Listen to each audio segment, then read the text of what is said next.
To the town. What? Recording in progress, it announces now when it starts recording. Oh, welcome to the Town of New Canaan Town Council regular meeting for Wednesday, June 16th, 2021. This is the Town Hall meeting room, in case any of you forgot what this looked like.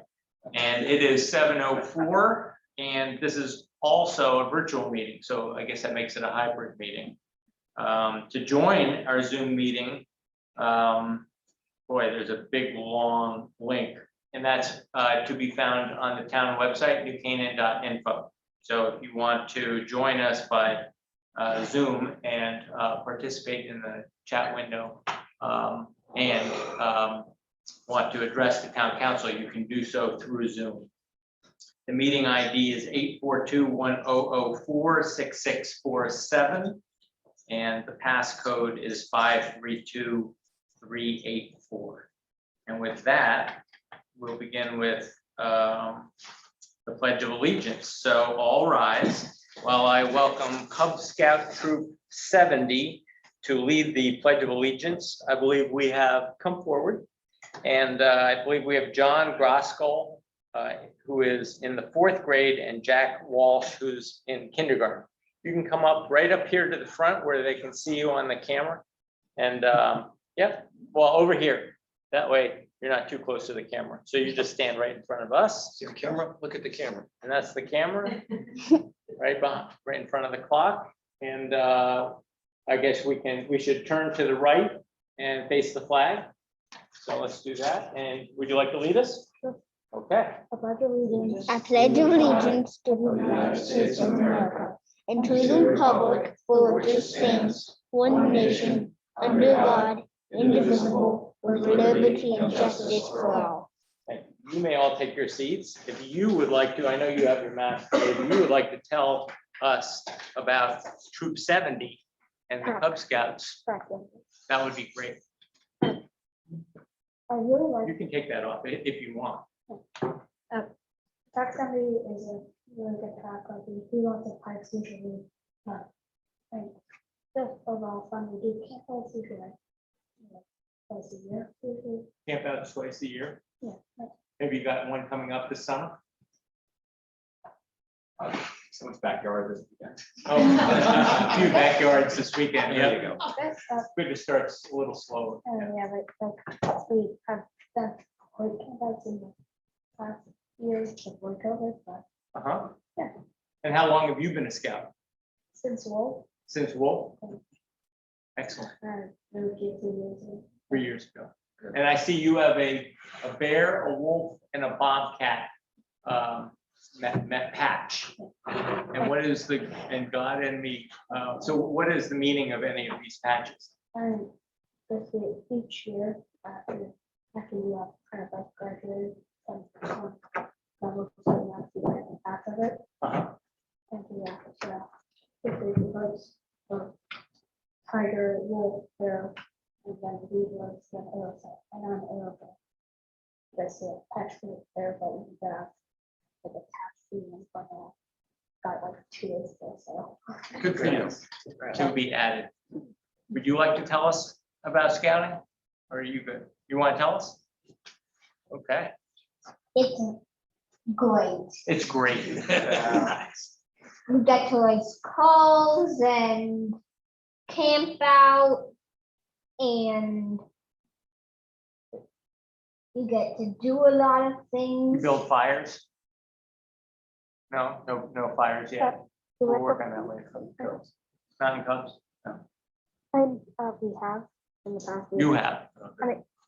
I like the bears and wolves sometimes during the campouts, you'd light the fires with flint and steel. During the campouts, they light the fires with flint and steel. I like that. Excellent. Any questions for the scouts? I have a quick question. Are you gonna go on and transition to Boy Scouts? All right. That sounds great. Well, if you're done, thank you very much. We salute you. Good job.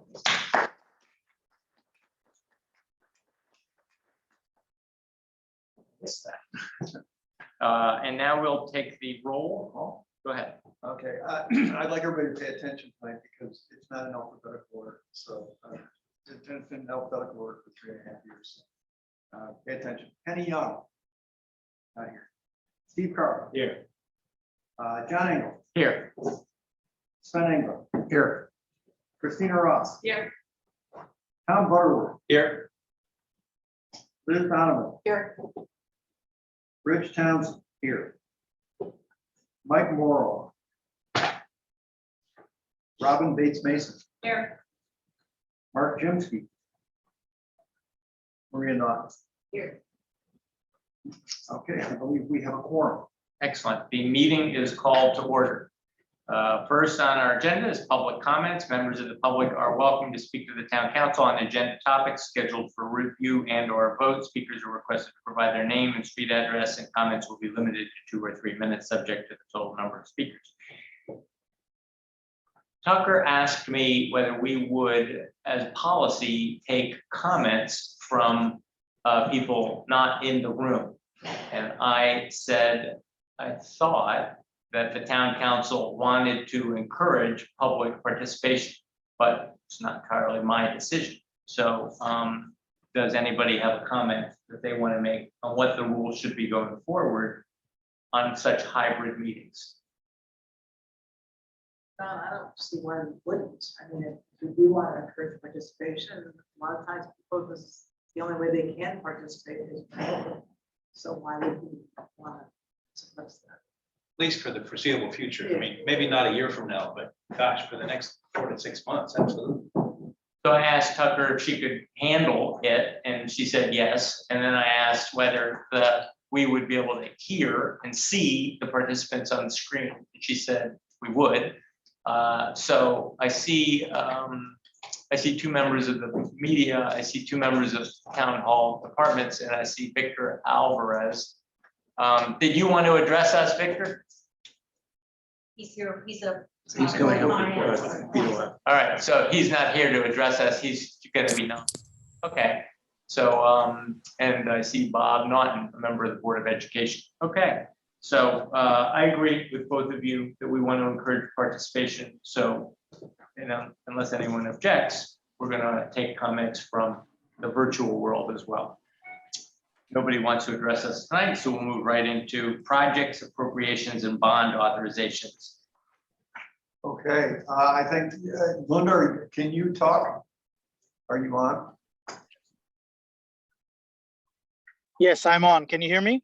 Yeah, I can. Linda and I chatted about this afternoon, and we thought that he ought to go in a different order in this, and we would do bond authorizations last, actually, because there's really nothing new that we haven't seen.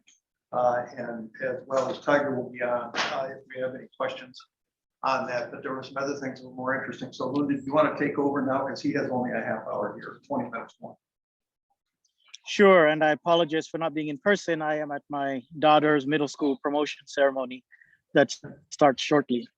So I did want to briefly go over the America Rescue Plan Act. I discussed this with the Audit Committee and the Board of Finance last year because there is some additional revenue coming to the town of New Canaan. Essentially, the America Rescue Plan is 1.9 trillion. It was approved in March of 2011 for a number of things, including stimulus payments, unemployment insurance, child tax credits, those $1,400 rebates that went to individuals and families.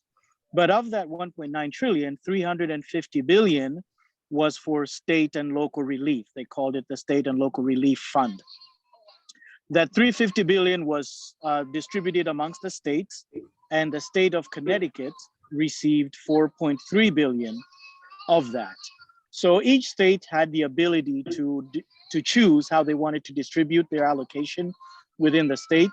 Connecticut is unique in that we don't have county governments, and therefore there was a county government allocation. And so what the state chose to do with the county allocation was to share that based on population with the towns and cities within that county.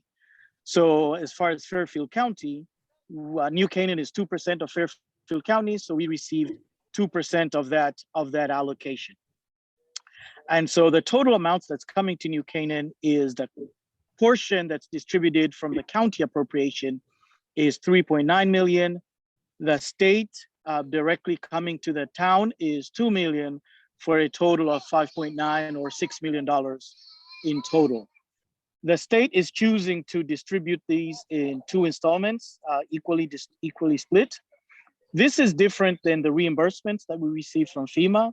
These are actually grants, and so we get the funding up front, and then we have to account for how we spend it. We have until 2024 to spend down the funding.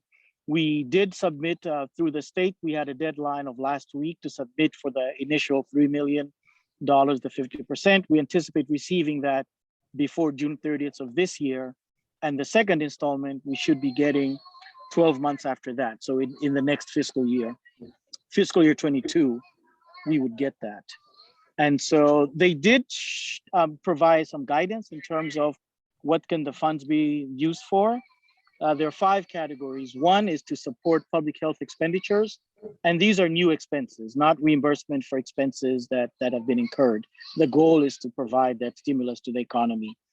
The second category is to address the negative economic impact caused by the emergency, by the public health emergency. So these would be things if our downtown businesses were impacted or any communities within the town were impacted. These funds could be identified to make those individuals whole. The only thing that looks back in terms of this revenue is local governments can make themselves whole from lost revenue. And they provided some guidance in how do you compute lost revenue. Essentially, we were able to identify, and we've had these discussions, primarily the town has lost revenue, parking revenue directly related to COVID due to the decisions that the town took to address that. But then the town also lost revenue in recreation programs when we shut down the parks. So there was revenue that we lost there. As you recall, well, our tenant, the movie theater, moved out directly related to COVID. So we lost some revenue there. And we do have some other smaller tenants that rent various town facilities. And the Board of Finance did provide, Board of Selectmen, my apologies, did provide a tax holiday or relief to local businesses that rent from the town to not have to pay rent. So we lost revenue in that instance. So after identifying the revenues that were lost, the second thing that the Treasury did was to provide a mechanism to calculate the lost revenue. And basically what they said, the guidance was, look at the last full year pre-COVID, which in our case would be fiscal year 19, of those revenues that you've identified, estimate a growth rate of 4.1% annually. This is a number that they picked. I'm not sure how they came up with 4.1%, but based on that calculation, you would estimate what your revenues would have been at that 4.1% growth. You look at what you actually received, and the difference is what you technically lost from COVID. So on the second sheet of the document that I provided you, I highlighted what those are, and we've roughly lost about $3 million or so directly as lost revenue due to COVID. So these funds can be applied to that as lost revenue, and I recommend that we do that. And then the other category that you can apply is you could provide premium pay to essential workers, and then you can also apply it for capital projects related to sewer, broadband, and water infrastructure projects. So that's an overview of what that project does. So the town essentially will be getting about $6 million. $3 million of that is identified as lost revenue. The balance of that will be determined by the town in a process that we will have to decide how we make that those additional appropriations. Some towns have created committees.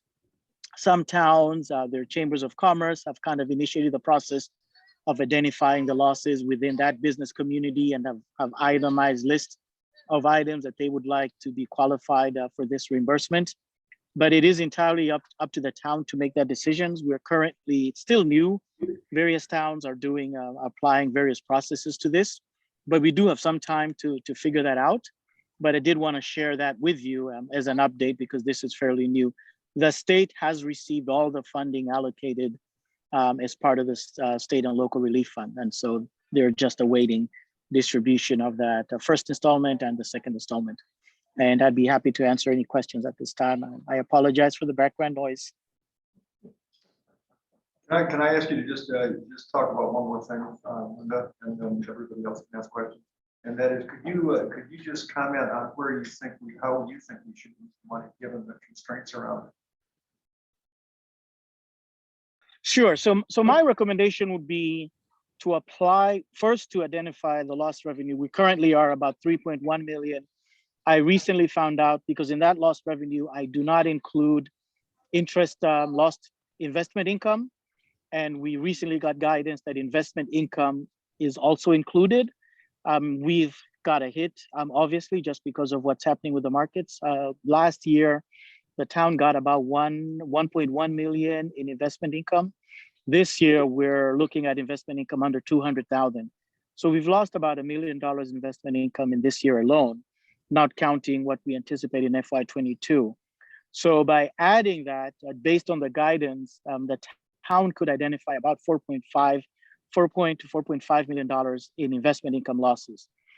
The advantage of applying it first towards investment income is you would have met that criteria of using these funds. And so once that revenue is identified, it's deposited into the general fund, so it's added to the fund balance. And then the town has the ability to, because now it's town money, you could choose to do with what you please with that 4.5 million, because you've already met the restrictions of the relief program. If you were to apply the full amount to new projects, then all of those new projects would have to meet the relief criteria. But essentially by applying it to lost revenue, you've already satisfied that criteria, and any additional spending of that money is just based on our regular appropriation process, whether it be through the budget, through special appropriation, which goes through the Board of Finance and Town Council, and so forth. So that would be my recommendation in terms of how to appropriate these funds, because you initially meet those requirements and it gives the town more flexibility in what to do. I don't believe we will have $6 million total lost revenue, so we can't apply all of it. So there will be probably a component of this that would be new spending on new programs. Linda, And I don't question your analysis. I just want to understand it. You're saying that lost revenue has a correlation with COVID? for the two items, yes. For example, the revenue from parking. I'm We sorry, lost that. question. But loss in investment losses have a correlation with COVID. That is what the Treasury decided, because initially I posed that question: is can we say that? But they are saying that because of the downturn in the economy and some of it is attributed to COVID, they are actually saying that investment income can be used. We can use investment income losses and relate that to COVID. That's a Treasury determination, not mine. Thank you. So there's no hurry on the balance. We've got plenty of time to work this out, right? Yes, so they will assign it. We will get the funds, and then we have until 2024 to spend it down. So you're right. There is no hurry to spend down or to identify programs for that at this point. Do you need us to take action on the revenue loss portion, or does that just happen? No, that just happens. We've identified what that is, and so it'll go into the general fund. And then the only action is when we appropriate the funds, which would come back to you and the Board of Finance through the regular appropriation process. So at this time, it's just revenue into the general fund, into a special fund, because we're creating a special fund just so we can audit the funds. Linda, is there a mechanism for compliance? How would the state know that the money was spent within the constraints? You know anything about that? Sure. So it's actually not the state that's tracking this. It's the Treasury. It's the federal government. And therefore, any monies that are received by local governments they go under the single audit. And the single audit is a requirement as part of the annual audit. They have a separate audit of all federal funds received. We receive some of these funds now through various police grants and whatnot. But these funds will be required to be audited under the federal audit requirements of the single audit. So they will be audited with the town financials at the end of the year, in the year that we receive them. Linda, one of the things that was discussed at the Board of Finance meeting was the possibility of putting these funds toward sort of shovel-ready projects or projects in the future, like the police station was used as an example. That would fall under this category for you, some of it, for capital? I would have to check as far as public safety, what they had identified was more towards employees. Enhanced, what do they call it? A premium pay for essential workers. It wasn't necessarily for brick and mortar. But if you could identify that there was some critical infrastructure that we're doing that somewhat was related to COVID, we could make that justification. But it would be less applicable for, let's say, a police building than a movie theater improvement or cell tower improvements or broadband improvements. And so the police building would be a stretch, but we could definitely seek guidance if that's a qualified expense of these funds. I thought you were saying if we took lost revenues into the general fund, we could appropriate that to anything we want. Correct. If you were just going to appropriate, it would basically tax funded at that point, you could use it indirectly for that project, but not as a new project of the COVID funds. It would just be a regular project and you would basically use town dollars to fund that project. Let's let him run. Yep. We think we understand. Thank you, Linda. Anything in closing? No, that's all, unless you have any other questions. I just make one comment, and that is, Linda, this is in addition to any reimbursements we have already qualified for on money spent on COVID. Is that correct? That is correct. We do have some additional funding that's coming, reimbursement for COVID. We just received 140,000 last week. We anticipate another 20,000, which would make our total FEMA reimbursement 160. We are also getting reimbursed about 530,000 for the storm expenses from last year. We submitted those to FEMA, and we anticipate getting 530,000 reimbursement for the storm. And again, these are expenses that we've already incurred, so that will be added to the fund balance. And again, through the appropriation process, we have the opportunity to use those funds to fund any other town priorities. Can I ask one quick question? Does the Board of Ed get any, and they do have revenue in certain areas, does this apply to the Board of Ed at all? No, this is just the town portion. The Board of Ed has a separate funding stream as part of this plan. They have initially about $1 million just from their local relief, but then they also have some additional programs. I believe I talked to Dr. Keating. In addition to the $1 million through the America Rescue Plan, there's probably another $500 to $600 coming their way. If you recall, we did provide a special appropriation for COVID to the Board of Education. And if they could apply any of those funds towards those expenses, then basically they would not need that special appropriation from the town. So we would also see some of that money come back from the town because they have secured alternative funding. We've kind of fronted the money, waiting to see if they got any additional funding. So there could be some additional return to the town for the COVID funds if they are eligible expenses that could be funded by these federal grants. And so enjoy your graduation. Hey, congratulations. And congratulations to your kids. Thank you. Have a great meeting. Thanks. Thank you. Thank you. Okay, what is our next agenda item? Okay. Really the project in portion.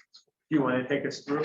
Yeah, sure. And my suggestion is let's talk about capital next, which is number 3 on this. And it is approving, it is approving all the appropriation for the bonded capital, which we have already seen project by project review. So my suggestion would be, if anyone has any questions, Tiger is, I believe, available to answer questions on this. We've already had a crack at it. And we went through, Linda and I went through and reconciled it today and made sure that it really did reflect what we looked at. So it is, if you take the capital in totality, subtract out the stuff we've approved as part of the operating plan, which is tax supported capital, all of those projects, which probably have projects. And then you take, we have deferred the library, the Board of Finance for the library, and the police station had been deferred just from the standpoint of it's not far enough along to really do the appropriation. And so you take those things out, and that's what's left here, project by project. And then the way the agenda is put together is A, B, C, D, E. These are English, kind of real English discussion on what that project group is for each of them. And then Linda sent out today the detailed project list, which adds to that. And then in the back of the agenda is the detailed legalese that goes along with each of these. And this legalese is identical to what we've approved in the past. It gives the town the ability to make a good deal on bonding. So they get to hire if they want, they get to go put it out when they want, and they can apply it as we've applied in the past. Okay? I'm going to assume that you all want to make one motion at the end of this, or do you want to make motions on each paragraph? You have to vote on each one. Oh, yeah. I do. For the board finals, we have to do the same thing. Okay. You only have to read Not a the problem. paragraph, though, you obviously don't have to. Yeah. read the paragraph. Okay, well, I was going to suggest that might be the best way to tease out any discussion on a particular project if there is to be one. So I guess the first one is, do I have a motion on the information technology approval and recommendation to town council of the resolution entitled Resolution Authorizing an Appropriation of $135,000 for the Information Technology 2021 project, et cetera. Do I have a motion? Okay, Sven, seconded by Christina. Discussion on the IT project for $135,000. Does anybody know what this is specifically? I think I read hardware or software. And it is the traditional lease stuff they do every year. Okay. Any further discussion? Okay, there being none, all in favor? Raise your hand. 1, 2, 3, 4, 5, 6, 7, 8, 9, 10, 11. 11. And there's only 11 of us, so it passes. Go ahead, Sven, you do the next I'll one. make a motion, we approve the resolution authorizing appropriation of $65,000 for the ambulance 2021 project. Said financing, said appropriation by the issuance of general obligation bonds and town notes in anticipation of such bonds in amount not to exceed $65,000. So I have, I'll second it. okay, so I have, well, did you make the motion, Sven? You made- Okay, and then your second. So any discussion? Is this a Chevy ambulance? Is this a Ford ambulance or is this other? I believe this might be a custom job, but in the event that I have to bid on this. This is actually a Chase. So we don't know. It's a suburban. It's a suburban ambulance. I don't know if it's going to be specifically. Oh, okay. And how many ambulances do we have? Anybody know that? This is more like a fly car. This is a fly car. Okay, The got it. ambulance would be a much bigger one. but- Yeah. Okay, the fly car. Okay, any other discussion on the fly car? No? Okay. All in favor? 1, 2, 3, 4, 5, 6, 7, 8, 9, 10. 10 and any abstentions? You're abstaining? Okay, so it's 10, 0, 1. Okay, it passes. Police department, go ahead. Steve, oh, go ahead. Yep. No, you're it. I'd like to make a motion for a resolution authorizing an appropriation of $226,000 for the police department 2021 project and the financing and said appropriation by the issuance of general obligation bonds of the town and notes in anticipation of such bonds in an amount not to exceed $226,000. Do I have a second? I'll say. Okay, okay. With discussion, In-car and body cameras. that's what it is. Is this part of the new legislation that came down from Hartford? Yes. And everybody in the state's doing this? Yes. What happens to those towns that don't have $226,000? Do they get help from the state? Nobody knows. They're getting some money from their COVID. Got it. Based on staff. Okay. Any other conversations on or discussion on police department? Okay, there being none, all in favor? 1, 2, 3, 4, 5, 6, 7, 8, 9, 10, 11. It passes 11-0. Town buildings, is that Christina?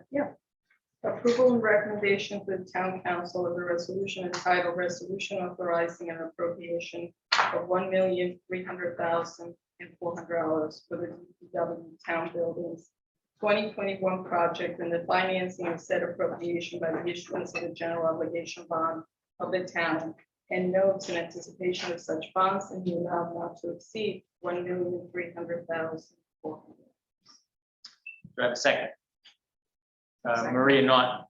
And discussion on town buildings for $1,300,400. Just for the public, that's the combined heat and power. Roof at the Parks Garage at Saks, roof at Irwin, HVAC at the EMS building. Bathroom renovations at Waverly Carriage Barn, glass doors in the town hall, roof and flooring and door improvements at the Waverly Park potting shed. I see Tiger. Do you have anything you want to add, Tiger? Are we getting a good deal here? You're getting a great deal, John. Thank you very much. Did you bargain hard this year? Always. We bargain hard every year. Any further discussion? There being none, all in favor? 1, 2, 3, 4, 5, 6, 7, 8, 9, 10, 11. Okay, 11, nothing. Thank you. Administration and engineering. Who wants to tackle that? Suspend, you're an engineer, right? Motion to approve the resolution authorizing an appropriation of $4,938,065 for DPW Administration and Engineering 2021 project, and the financing of said appropriation by the issuance of general obligation bonds of the town and notes in anticipation of such bonds in an amount not to exceed $2,900,000. Want to let us know about that one? Tiger, please. Wait, I need a second. I'll second. Mike? Discussion, Tiger? No, the only thing to note on this is that actually some monies will be coming back through grants with for the bridge and for our paving. So while you authorize the entire amount, it's not the entire amount. So does that explain the difference between 4,000,009 and 2,000,009? Yes. And is that for work already completed? No.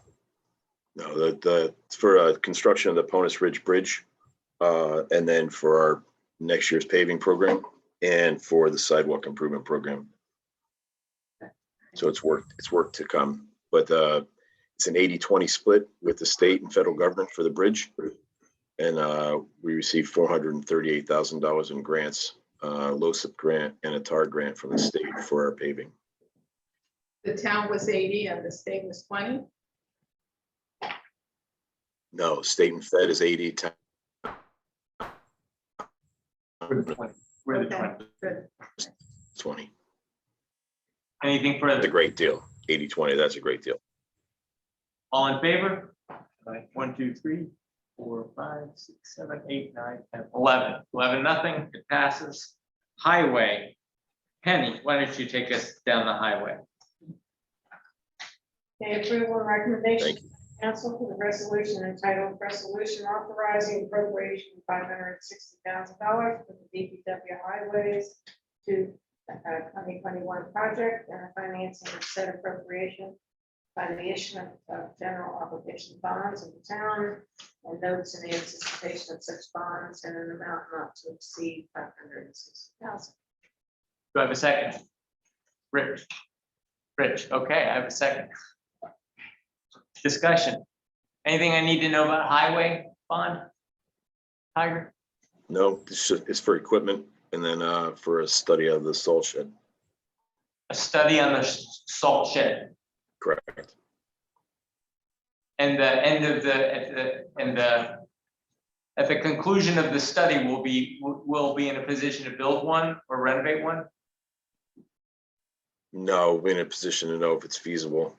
It's a feasibility study and a location study. Got it.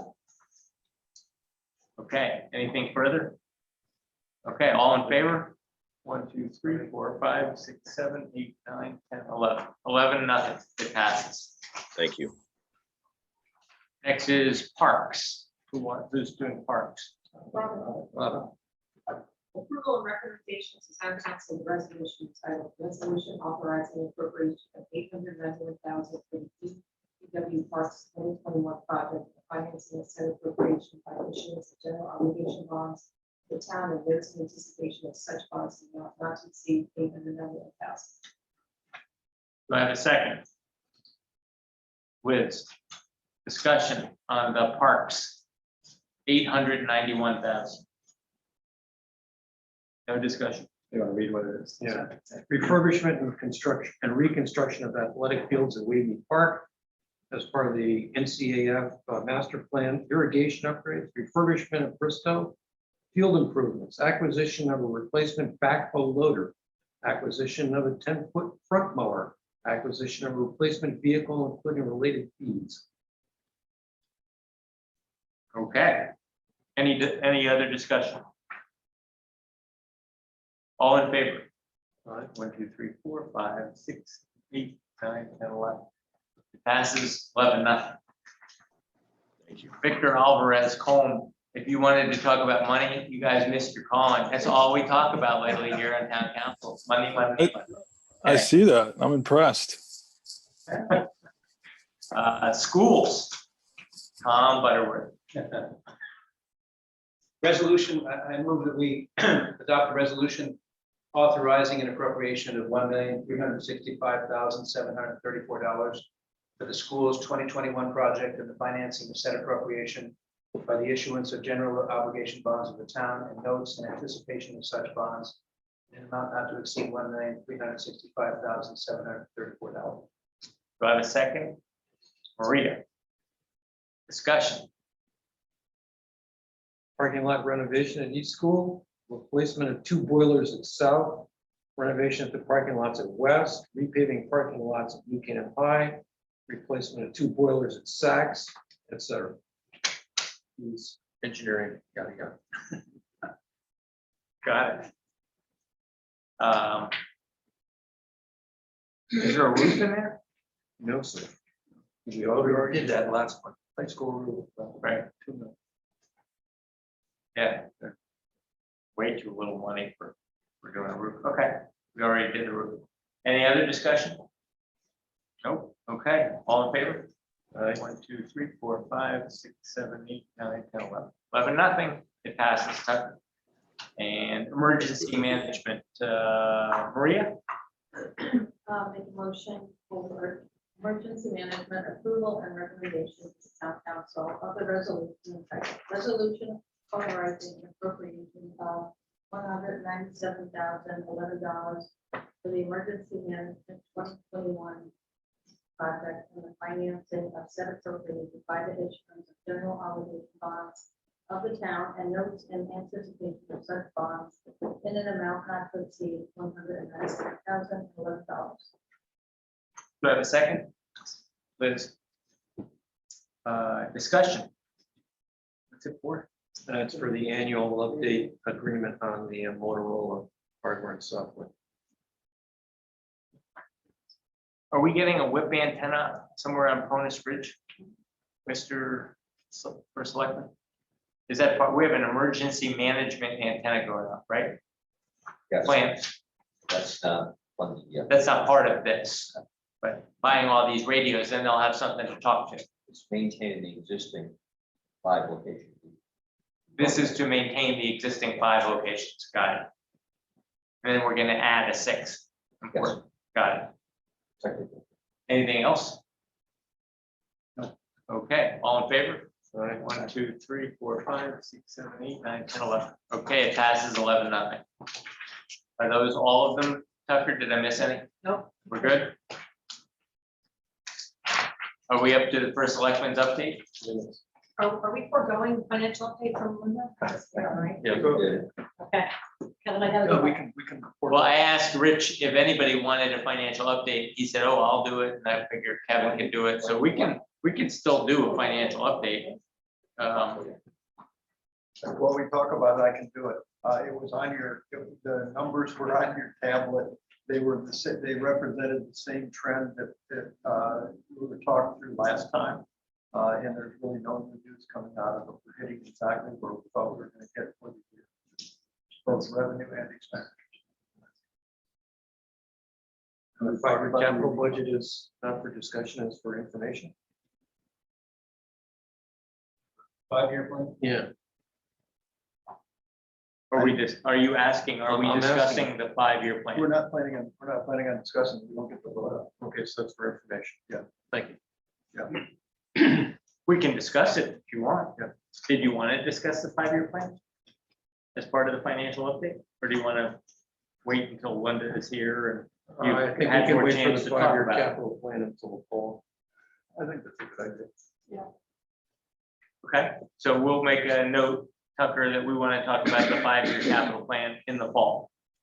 And maybe put it on our September, yes, September, that way we get plenty of time to talk about it. Is that what you want? All right, let's put it on our agenda for September. Excellent, good idea.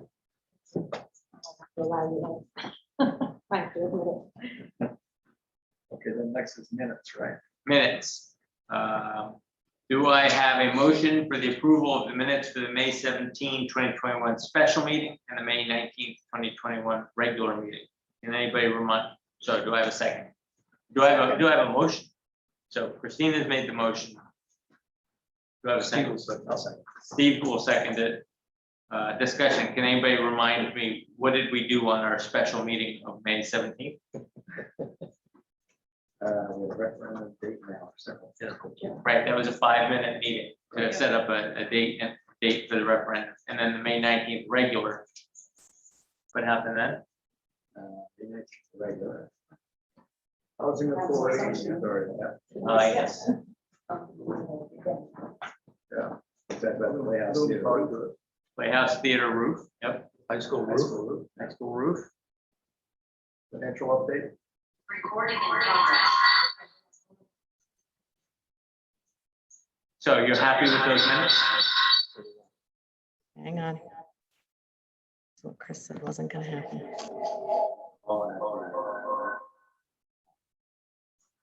Okay. All in favor, raise your hand. All right, hold on. That's 11. So the minutes are approved 11-0.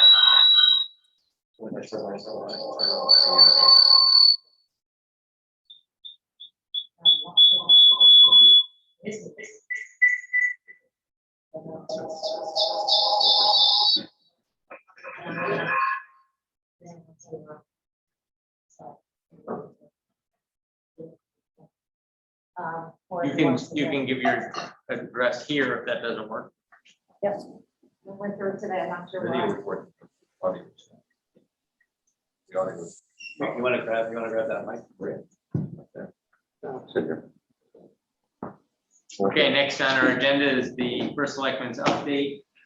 Kevin Mooney. Good evening, Town Council. It's good to be with you in person. See, I think that mic picks up everything, right? It does. It picks up Tucker from over there. Okay. So we don't have to worry about that. Good. We've been trying to get the technology correct to have hybrid meetings. So nice to see your smiling faces and without masks. And so we've had a few weeks of in the almost post-COVID environment.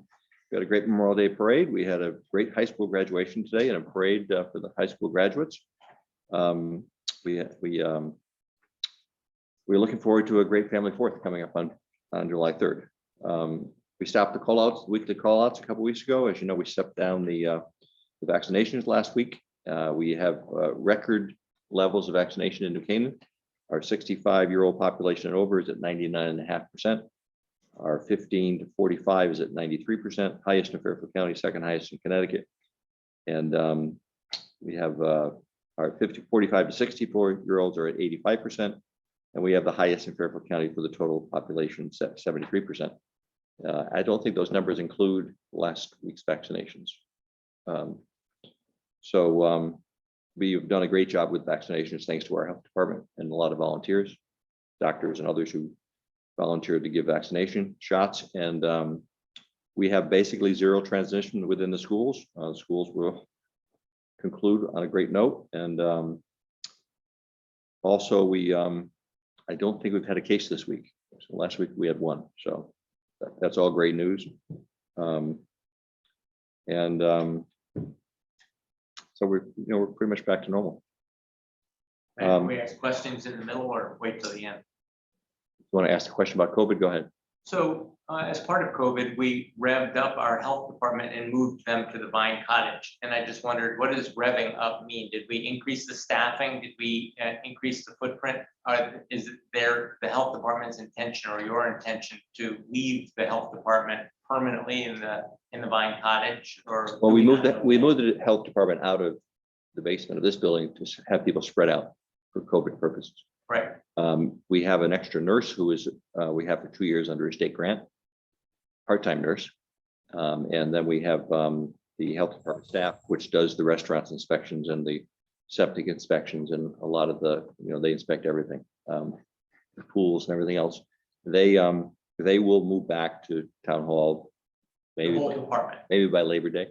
We haven't really decided yet. We are in discussions with the developer that wants to develop Vine Cottage, so hopefully we'll have a plan to bring forth and we'll have a reason to move the health department back.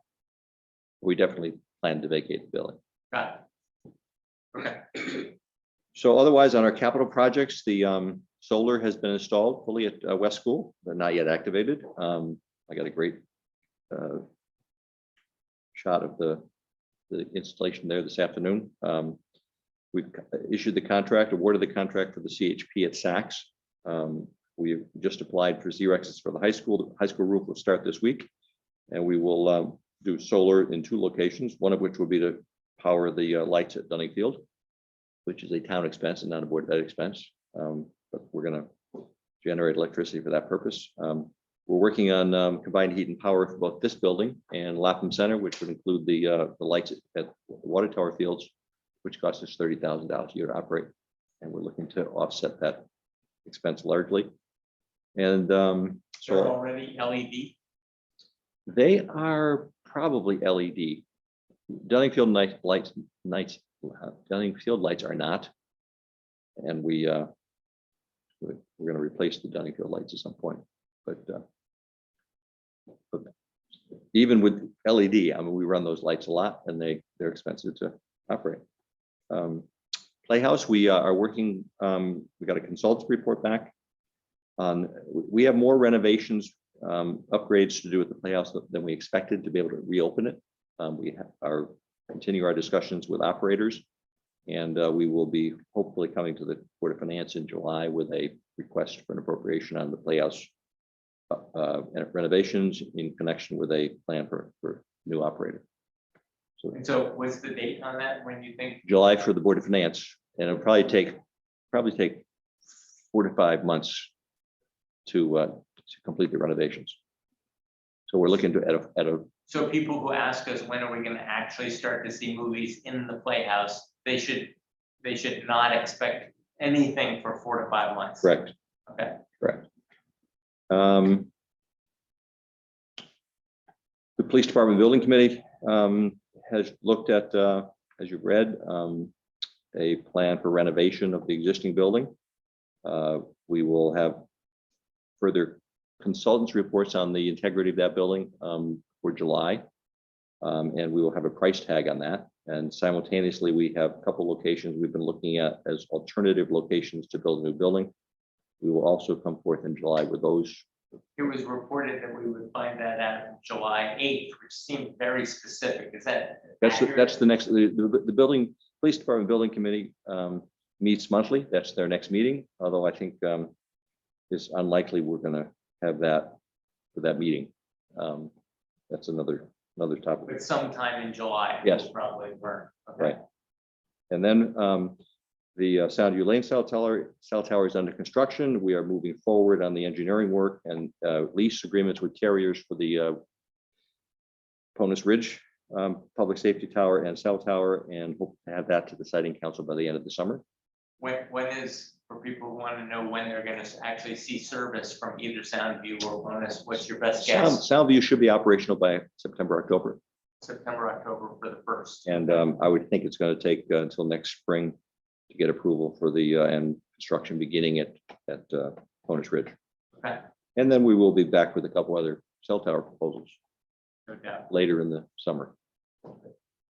And you think I would- carriers have an appetite? It's not Well, the just carrier, you identifying spots. unbelievably, all of a sudden the carriers are focusing on the suburbs, and so we're getting great receptivity. from the cell carriers, multiple cell carriers for these cell towers. Yeah, well, they discovered, they got to serve their customers where they want to be served. And and then finally, I would just make a couple comments on the Rescue Act money that Linda referred to. One of the things the federal legislation says is you cannot use your dollars to reduce taxes. That's one thing that's very specific. We're going to start a process to decide how to come up with some planned allocations of those dollars. We have a meeting tomorrow with the Chamber of Commerce and the Community Foundation to begin to identify needs. We probably will come back, and the town council will have a key role in this as to where we're going to spend funds that they really want you to spend the dollars to stimulate the economy and repair your local economies. So when we'll be back and Well, I got the impression that of the $6 million from Linda, tell me if I got this wrong, but of the total of $6 million, he's been able to attribute $4 million worth of revenue losses to justify 4 million of the 6, and therefore we have to identify $2 million worth of new projects. Is that roughly accurate? yeah, but we can also use the funds that we recaptured to. We can also use the 4 million. We're not limited. You're not limited, exactly, but you have to follow the guidelines set out as to what are eligible expenses. So it's like TDAC would be extra. Yes. I mean, economic development, if we can identify ways to help local business or local nonprofits, those are definitely things What about Channel 79? Channel 79, we appropriated money last year, so we're about to upgrade their equipment here. We've been having a lot of difficulty with I think 15-year-old equipment, which is technologically not very modern. So that's already been provided for pretty much. But we could look at the Playhouse as an opportunity to do something more than what we had planned to do with the Playhouse, for example. And I was talking to the superintendent today about he may want to do his planetarium with the $1 million they're going to get. So it's nice to have money to think about outside the box as to how to spend it. Yeah, the superintendent of schools should really be aware that there's a $15 million planetarium that's being built right in Stanford. Okay. No, I mean, seriously. I'm sure he'll get that word tonight. Well, no, all the local superintendents are in conversation with Stanford. In fairness, I raised the topic. He didn't raise the subject. Maybe you should It was my suggestion. We're also expecting to get $1 million back from the Board of Ed that was underspent due to COVID this year. So we're kind of rolling in the dough. We'll have extra buses. Extra buses. So that's my report. Be happy to. Would the businesses be asked to use that same formula? Determine if they have losses too? Well, actually, a number of businesses have kind of done quite well. The restaurants have had very successful years. Obviously retail, but I'm not sure how you help retail.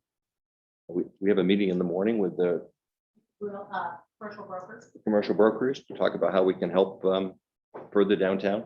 Well, we would just have to justify the loss, right? I mean, and then you can determine how, Oh, I'm sorry, the funds have to be spent to stimulate. but the businesses, if they could justify some loss of revenue, would increase the amount that. No, it's got to be governmental loss of revenue. Now, keep in mind, we actually didn't have a net loss because our conveyance fees are crazy, which almost made up for the parking loss revenues, but that's not the way they look at it. They don't. And we refinanced a lot of our debt, which is also. Right. to our- Right. And the businesses got paid.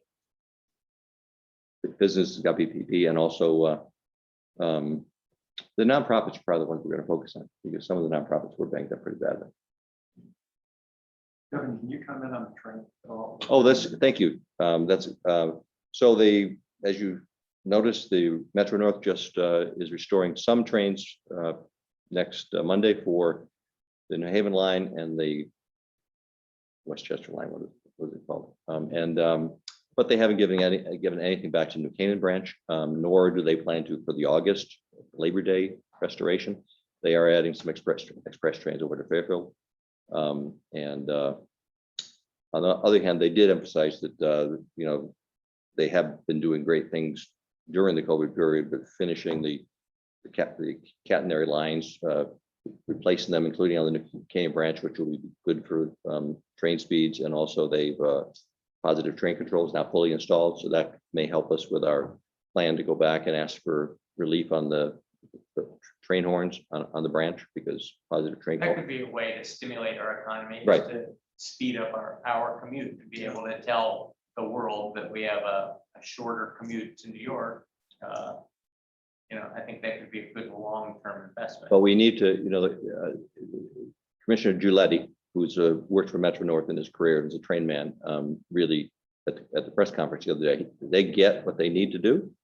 And I think there's more cooperation with Metro North than I expected in terms of their plan. But we really need to emphasize, we don't have a commuting town unless we have some express trains back on the New Canaan tracks. So, But you said that's not likely to happen even now. well, It's not in their plan to- now that the assembly has recessed, Will Haskell is the chairman of the Transportation Committee, the Senate. And now we expect to talk to DOT and try to emphasize how important it is to bring back direct trains. So this is somebody. And fortunately, it's not just New Canaan, it's obviously the whole neighborhood, North Stamford. So we have all the first selectmen and the mayors in the area are behind this. We just have to, really emphasize how important it is to all of us. We have 2,000 people that want to get on that train in normal times to commute on a daily basis. And they need to know they have better train times. The cost of that sidetrack. We went to the meeting with the Metro before COVID. Was it $8 million? And actually, there was money appropriated for that study for that. So, we got, Close to the number that we get. yeah. Yes. Well, it's gonna be a sidetrack, so now it's like, get more trains. Up with that is we may end up with losing the express trains because they may say, well, so that's kind of a double-edged sword. If I couldn't resist commenting, because Penny raised the subject, just the planetarium idea wasn't so horrible, because in fact, the concept embraces uses far beyond planetarium. So it's a presentation space that would result for all academic. Yeah, it's a space that should be utilized. It just needs upgraded software and modernization. So Yeah, if you didn't have the planetarium there already, it wouldn't make sense to build. that's right. But we have it, so we might as well. It does even more than the stars. If we have ideas about the relief funds, we could follow those. Well, again, you're going to be a key part of this because someone gave an opinion, a council, that this is more of a legislative decision than a Board of Finance decision. We're not appropriating tax dollars. We're deciding how to spend dollars that are grant funds, and normally the legislative body should be. Still appropriate. Maybe the best way for, if we are an important piece and we represent people, maybe we should convene a public hearing, invite the public to come and talk to us about their ideas. And, basically take this out to a far bigger crowd. For instance, somebody might say, some commuter might come and say, I'd like you to invest it in the Talmadge Hill station, or, as a way of demonstrating to the state that our trains are important to us. Somebody else might say the downtown, somebody else might say, I just heard TDAP. So I think we ought to maybe ask the public if they want to give us input that we can take to the select. And we could, well, it's not necessarily taking it to us. It's kind of like you guys are going to decide. So With the Board of Finance. I don't think the Board of Finance has much of a role in this. Their job is to appropriate tax dollars. Oh, thank you. Yeah, so. Right, so maybe we need to come up with not only a public hearing would be a component, but a process. Somebody, if somebody's interested in this, to outline sort of a process when we would do how would we decide? Are we going to have a public hearing, and then we're going to have a meeting where we discuss, and then the public would be able to feedback on what they heard from us, and then and we should make sure that we make the decision by when? We're probably prepared to do that in July. In July. Yeah, so we're doing some research, and but I think July hearing would be a good idea. Do we have a July meeting scheduled Yes. still, or did we take it off our calendar? Is there an We August- had a real August meeting meeting? Here. August. is usually what's- Okay. July was. So it'll be on our agenda, and we'll specifically invite the public to input. And so maybe there'll be a public hearing component to our July meeting. July 21st. July 21st. Only comment on that is starting a lot of people waiting for. Is there a rush? They can participate by Zoom. You think we'll discuss it and decide it all in the same month? You know, actually, we have 3 years to spend the money. Yeah. So And we're it's just gonna also, start it. it's gotta be, you know, I think it's a multi-month process to finally decide. Even if we made decisions in a month, which never happens, Right. still gotta go out and get bids, right? Is it necessarily new stuff, or do you want to? Well, some of it would be allocating it to perhaps nonprofits and other entities. So I it's, was thinking of the five-year capital plan, Yeah. is that something? That's too. most of those are planned because they're due by those dates. I'm not sure as much we want to accelerate in there. Well, maybe But for not example- accelerate, but to offset the costs. I think the first thing we'd want to do is find out if there are any projects that are time sensitive, not by the capital plan, Right. but if we had a nonprofit Right, sucking air, we want to know that. right. Respond to that. And if it makes any sense to have any one of us on this as a liaison or something. Yeah, I'm sure we'll- good idea, which maybe one of the committee, subcommittees is most logical. Are nonprofits covered? Yeah, well, in terms of who you can allocate to. You're trying to stimulate, you're trying to recover from the crisis, and therefore, people who have been harmed are people you ought to be thinking. We've had a number of letters, by the way, from people 2 months ago anticipating making requests. So the word is out. That's great to have- that's great to have a community foundation on there. And to some extent, we'll learn from our neighbors too, what they're planning on doing, so. Good, all right, thank you. Thanks. Can I just say make one observation, since you said the Vine Cottage, we're gonna know more in the fall. I would just like to make one observation. If we've learned one thing from the library process, that people care about these historic buildings. Yes.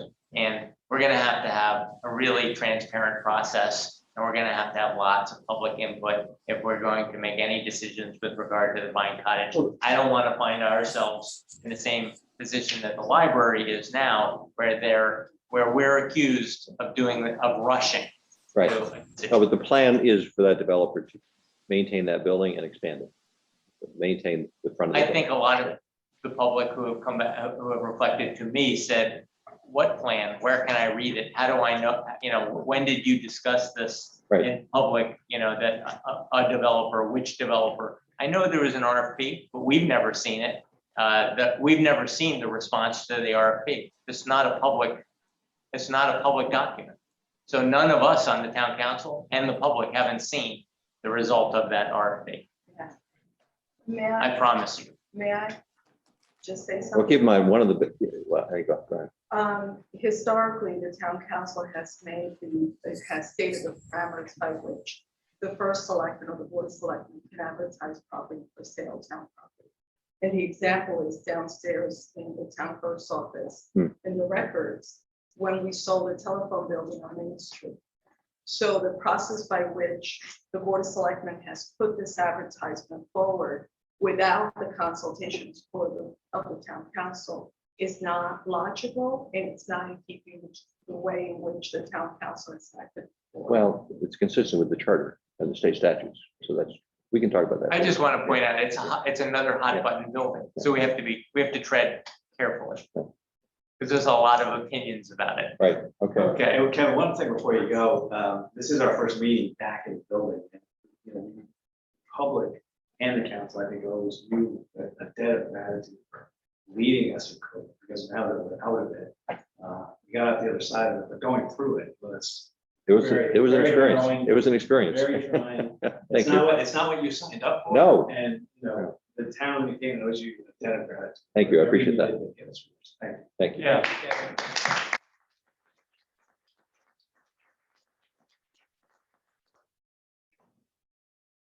I could go on. Yeah, we could go on. I mean, I think thank you for doing that. New Canaan went through the COVID better than most. Our communications were great. Our technology, getting right up on Zoom and doing hybrid meetings and not only managing the town through Zoom and electronically, but getting some of the nonprofits like Staying Put and communicating with them, and the Community Foundation, communicating with them. There were a lot of moving pieces, and a lot of the leadership came out of town hall. Not only Kevin, but I recognize all our departments that had to manage their jobs, do their jobs under adverse circumstances. You know, But I would like to add that the Zoom meeting on Tuesday that you hosted, John, really saved a lot of us from just going bonkers between four walls and being informed on everything that was going on. So We did a great job, John. Yeah, bringing the team together. It's a special place. We demonstrated it again this last 18 months. and it's everybody pulled together. Really, really amazing. But it's over. Almost over. Yeah, almost over. Every town department, all the school people. Yeah, well, the Board of Ed, with what Ryan did, the entire state was copying what he did. Just Health amazing. department. If I could flush the toilet every day. That was important. The leaves got picked up, the snow got plowed. Everything was good. Okay. okay, so that ends the first selectman's report, and so are we on to appointments? Yes. Okay, so who wants to lead on appointments? Okay, I'll do it. So first, we have, do I have a motion for the approval of the appointment of Victor Alvarez as a regular member for a 4-year term ending to fill the unexpired term of George Blauvelt and to expire on November 15th, 2022? Do I have a motion? Okay, Robin, and second, Christina. And let's begin the discussion by recognizing Victor is with us and ask you to introduce yourself and tell us a little bit about, tell us about yourself and why you want to be on the Board of Finance. So I've been serving on the Board of Finance for a half year now as an alternate, and it's been a great learning experience thus far. One of the things that I've learned is that doing this sort of civic-minded work, and without pay, I might add, is I believe makes one a better member of the community. And I think that's because you learn so much about the inner workings of the town and to a lesser extent, the state and the federal government. But also you develop a deeper appreciation in all of the volunteer work that folks like yourselves do. You see it firsthand. So I think it just makes you a better citizen. And I'm reminded of the saying, ask not what your town can do for you, but ask what you can do for your town. Well said. Vote for that. All right. So 6 months on the Board of Finance, and how long have you been in town? 11 years. All right. And any other interests in town besides Board of Finance? Or are you just a Board of Finance only guy? No, yeah, I've done a number of things in town. I was a Cub Scout den leader for 2 years. I've been a Sunday school teacher at St. Mark's for 10 years, and that's still going on. I was a volunteer at Pesticide Free New Canaan for several years. And yeah, I just do like various volunteer work jobs whenever I get a chance to do it. And I'm pretty involved. Great. Sounds like we're lucky to have you. Anybody else have a question or comment? Go ahead, Tom. I just want to say, yes, we absolutely are lucky to have you, but I could be remiss if I didn't say that you have big shoes to fill. George has been an exceptionally remarkable member of the board, contributor to the town. I would agree. I was very lucky to coincide with him for 6 months and get exposure to him, and I learned a lot from him. And I will add that Victor is the husband of Nick Porter, who's president of Legal Voters. So you're delivering some needed support as we venture into voter services and education in the community. So we thank you for being that right hand, left hand shoulder to person. Yeah, it was actually the League, there was a program at the League of Women Voters that got me involved. It was a couple of years ago, and they did a program to get the people in the town to understand that there were a lot of volunteer opportunities at town hall, and the benefits of doing that. So I attended the program, and I thought, oh, wow, maybe the Board of Finance would be a good fit. And that's how I wound up there. There's nothing further. All in favor? 1, 2, 3, 4, 5, 6, 7, 8, 9, 10, 11. It passes 11-0. Welcome aboard. You are confirmed for the Board of Finance. Thank you very much. Thank you. And now I'll turn the mic over to Well, Sven. I'm honored to make a motion to approve the appointment of Colm Dobbin as alternate member to the 2-year term to fill the unexpired term of Victor Alvarez and to expire on December 1, 2021.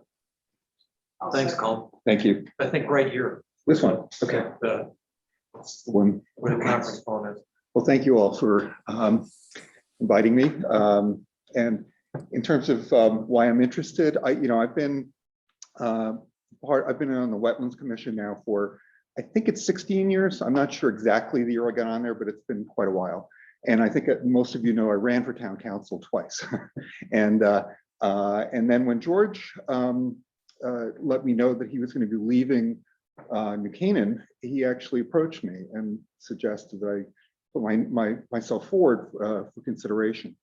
And I'd known George from the Wetlands Commission. I think he was on the Wetlands Commission for about 8 years with me, and I learned a lot from him on that commission. And I thought about it, and although I'm a lawyer, not a finance person, although I've done, I have a budget that and 20 people who report to me, so I have to focus on budgets a lot. But it didn't seem like an exact fit at first, but I thought about it, and George encouraged me to do it, and so I'm putting myself forward for it.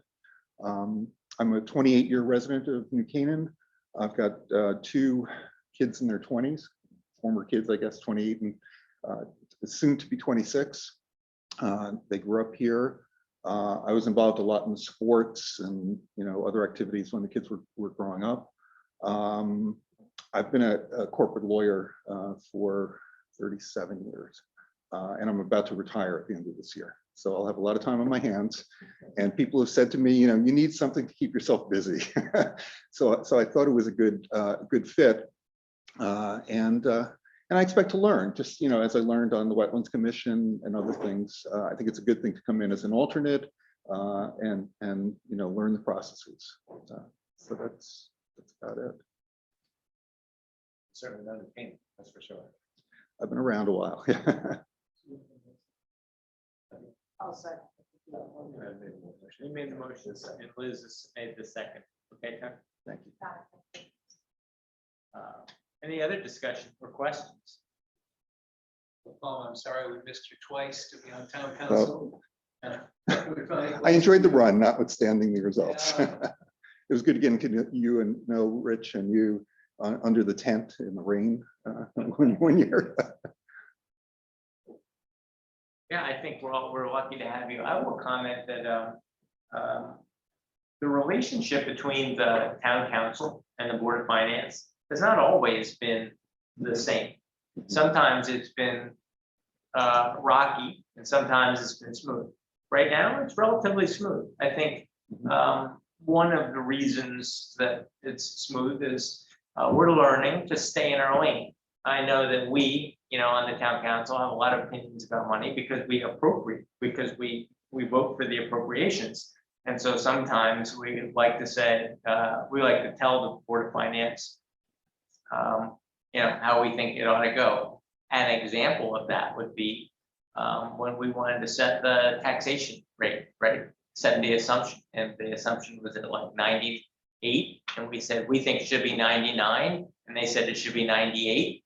And that was a big deal between the two boards. And we said, they're not respecting us, they're not listening to us. And they're like, no, we heard you, and you're wrong, and we're gonna go back to 98. Remember this? Right? I mean, so for those who have not been watching, on channel 79 for many years, sometimes it has not been that smooth. So I'm glad that we're getting in you and Victor, two guys who, we've seen before, are familiar with and can work with. And I don't take it for granted that it's easy for the two boards to work together, but lately, it's been pretty good. And the communication is there, and we tend to, make the decisions that are our decisions and leave you to yours. Well, I hope to be open-minded. I have no preconceived notions whatsoever in going on to the board. As I said, I want to learn, and I think actually having a lawyer on the board is not a bad thing, so in order to keep people in their lanes, right, as you said. So I'd welcome the opportunity.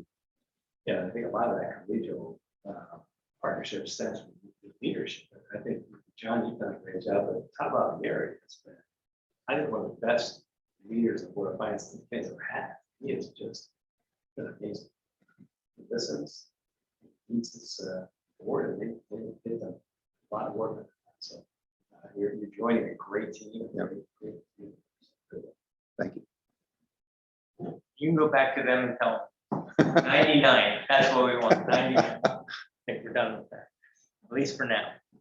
Anything else? Any other observations about Board of Finance and how it's going? I think I always ask every candidate who comes to Board of Finance, what your philosophy of taxation is. We're living in a community that have a fair percentage of people of means. And I remember when I was training a member on the town council to go through the budget, there was a comment that, why are you so worried about taxes? Because people can afford to pay them. And I was a little stunned at that. Second time around the budget, the individual learned that that's not how. Yeah. I don't think you'd hear that from me, Penny. You wouldn't hear that answer from me. I believe that the government should be efficient and we should look out for the taxpayers' money as if it was our own money, and make sure we spend it wisely and get the most for the town's money. That's how I view my own life. I've been fairly conservative with my own finances, and I think that the town should be that way. And I again have no preconceived notions as to what the town should be spending on. I think that we obviously all value education. Education is a large part of the budget. But again, I don't think there should be any sacred cows. Thank you. Thank you. That's a great point, Penny, because it's one of the most important things that the Board of Finance does is they figure out how much they're going to return into the general fund, and how much they set the mill rate, and and it's a balance between trying to lower our taxes or improve our quality of life, and the majority of that decision rests with the Board of Finance, and then we ratify that budget at the end. But the decision comes from the Board of Finance, so it's one of the most important decisions you make. Well said, Penny. Anything else? Okay. Do you want to call for a vote? Call question. All those in favor? Aye. 1, 2, 3, 4, 5, 6, 7. Opposed? Thank you all very much. Thank you. Look forward to serving. Unanimous, 11-0. And that brings us to committee reports. Nothing in bylaws and ordinances. You have anything planned? Well, Now that we're we- working again? Well, hey, listen, we were working through that referendum. That referendum, even though we were the subject of the referendum, we worked through it, we wrote the language, thank you to everybody that worked on that, and we executed it. And, but it was sort of a flawless execution, I think. They did a great job with the votes, and SAC, high school auxiliary gym. Was a nice spot to have you vote. Not as many people turned out as may have expected to turn out, but I think the answer, the answer and outcome tells us what the public thinks. So I think it's nice to be able to have a vote, we have a controversial issue like that and have it, have people weigh in. So. Now they I don't want to weigh in on everything because the bylaws and ordinance committee cannot handle referendums on every single item. But there are certain ones that. Can I have something, Steve? Can you give us a little update about the library? Oh, yeah, so Mark and I, thank you for bringing that up, because we should be reporting, because we are on COVID. So every Friday morning, we meet at the library and listen in progress of the building committee. And, the last few weeks have been, they're basically waiting on planning and zoning, listening in on planning and zoning to see, where the city goes. And the library, the board itself is obviously very concerned about timing, but they're living through the process and they're obviously open to whatever planning and zoning decides. It's come down to the option A or B. I think the presentation, the library spoke to the Board of Finance the last time in public, and they showed a potential olive branch that they're put out there. Whether planning and zoning will like that or not, but it's 29th of June, it's the next meeting, meets, and they should make a decision, I hope. What's the olive branch? That's the Turn the portico out and put it behind gas station. put the portico to the right of the time. So there's renderings of that online. That's where we stand right now. The contracts, the steel contracts, obviously are issues for the library, with the pricing. They're able to push out a deadline or two to hold the pricing they have. And hopefully, if the project gets approved, then they'll be able to execute those contracts. Obviously, we have to see the MOU go through the rest of the journey back to us for the final vote. So that would be after. They accepted our. Yes. MOU change of accepted Board of Finance passed the MOU through, I believe. Is that correct? No, they didn't vote. They didn't vote officially, but the library actually stated that they have no further changes. So the MOU stands the way it is. So obviously, Board of Finance asked for that three-legged stool. But they vote. They want planning and zoning approval. They want the MOU approval. And the numbers from the library itself. The library plans to present to the Board of Finance as far as plans fairly short. So post. Lumber prices have been going down this week. Yeah, that's good news. Unfortunately, there's not a lot of lumber. There's a lot of steel, a lot of glass. So there's lumber. That's good. How long did it do the contract? The contract was due, they delayed it 3 or 4 weeks, and then they actually had one more delay where it's another couple of weeks. So they were able to push it past. But it's the clock's ticking because you can't lock this stuff in. That's I wish you guys could hear how the tone of the library building committee meetings are so up sometimes, where it's so exciting, so great, and then they get some of the news that they see either in the press or from different meetings, and it's just like just are so our cloud. And then the next meeting it blows away, and then it's happy. Dark clouds. So right now it's at 8 days. Hopefully it doesn't. So they did accept the MOU as is with the two voting board members.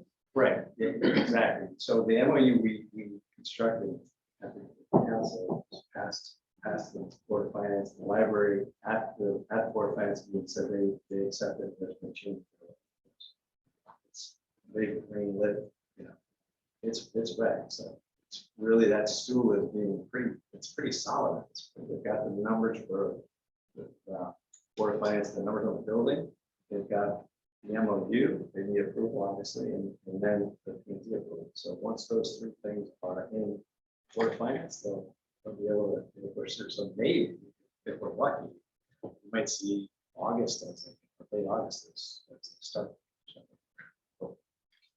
The two options that they should decide between at the end of June, commonly known as the Goodwin Plan versus the Radman Plan. Would the Radman Plan delay the decision, or is it to preserve the 1913, or is it to delay the demolition of 1913 building, subject to money being raised and other things? What is the Radman Plan with respect to saving it? What's the status of, say, option B? No one's seen, I mean, we all watched that meeting, but nobody's seen the language that is in Plan A or Plan B. You can also expect it. That's all. Okay, so I didn't miss it. It's not published. No, but all I know is that, it's odd because of the way this thing fell, but A equals approval and B is not basically.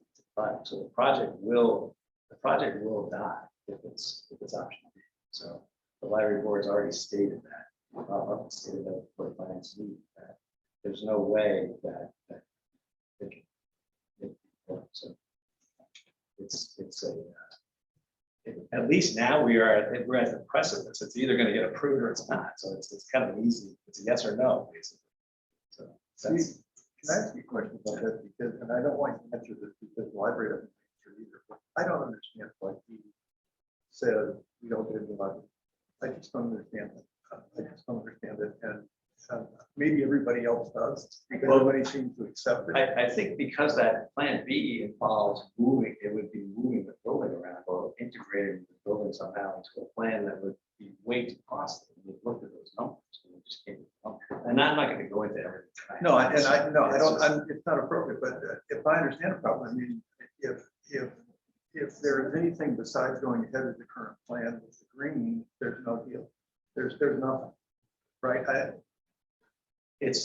mean, we've all listened to this, for the last couple of years, and it's just, it comes down to a cost factor as well as their ability to do their programming outside and all of the things that they've talked about over and over and over.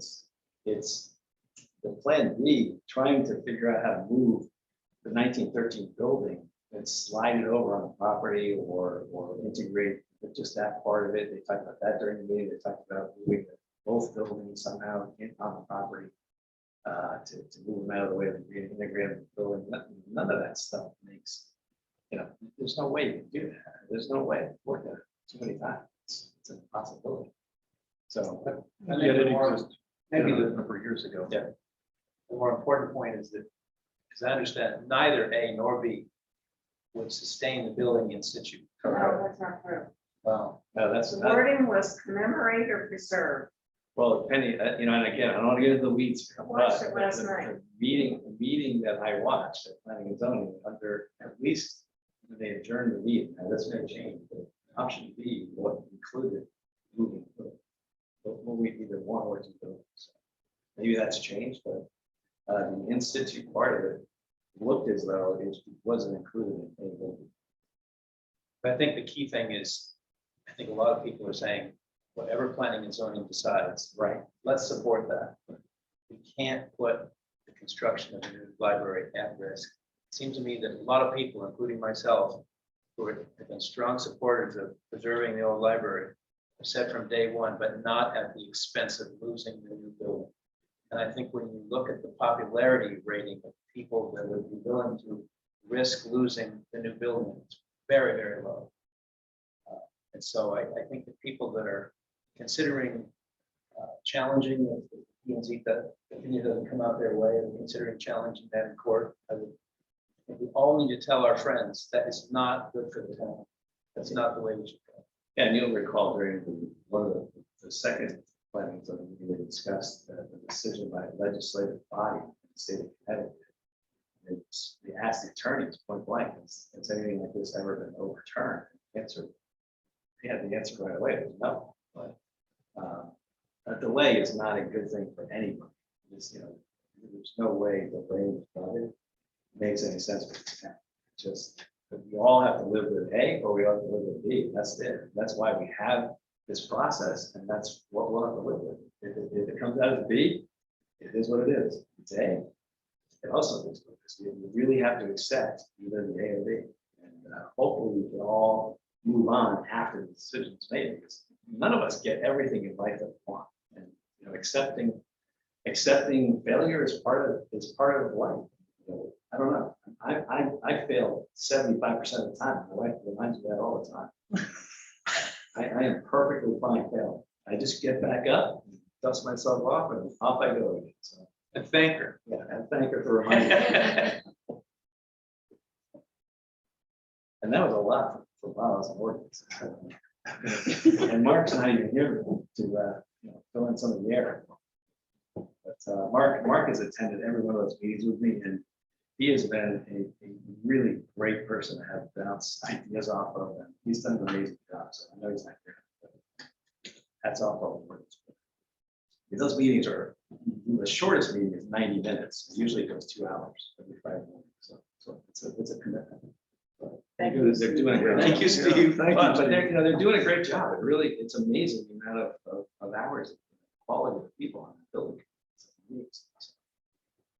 So it seems to me, out of all this, that, and I direct this at Tucker, that the next town council or the future town council is going to have to do probably one of two things. One, put on our agenda in this fall that we're going to have to nominate or name representatives to the new library, if there is a new library, if it goes that way. And I think the latest thinking is that we're going to have staggered terms. So they will come up every 2 years. We elect town council members, and then the new town council every 2 years will either reinstate, or pick a new library board member. And so there'll be staggered terms. That's one thing we'll do. The second thing I think we've learned is that preservation in this town is probably needs some of our attention. I think that we've learned at least one thing from the preservationists and the Friends of the 1913 Library is they're saying that we are not doing a good enough job adhering to our own POCD. So maybe this fall we need to reflect on that, figure out whether we need to strengthen our POCD, adhere to it better, figure out what's worth saving, what's not, how do we do that, who's in charge of that. Probably a role for the town council to figure out, whether that is just something that P&Z does, and is done through demolition permits, or, are we doing a good enough job of preserving that which matters? Because a substantial number of our citizens have said we're not doing a good enough job. So we have to figure out whether that's true and if we could do a better job. And I'll just leave it at that. Win or lose on the 1913 question, it's going to come up again with the Playhouse. It's going to come up again for the Vine Cottage. It's going to come up again and again and again. So let's reckon with this. It's probably one of the more important things we could do, but not until P&Z gets a chance to weigh in on this decision.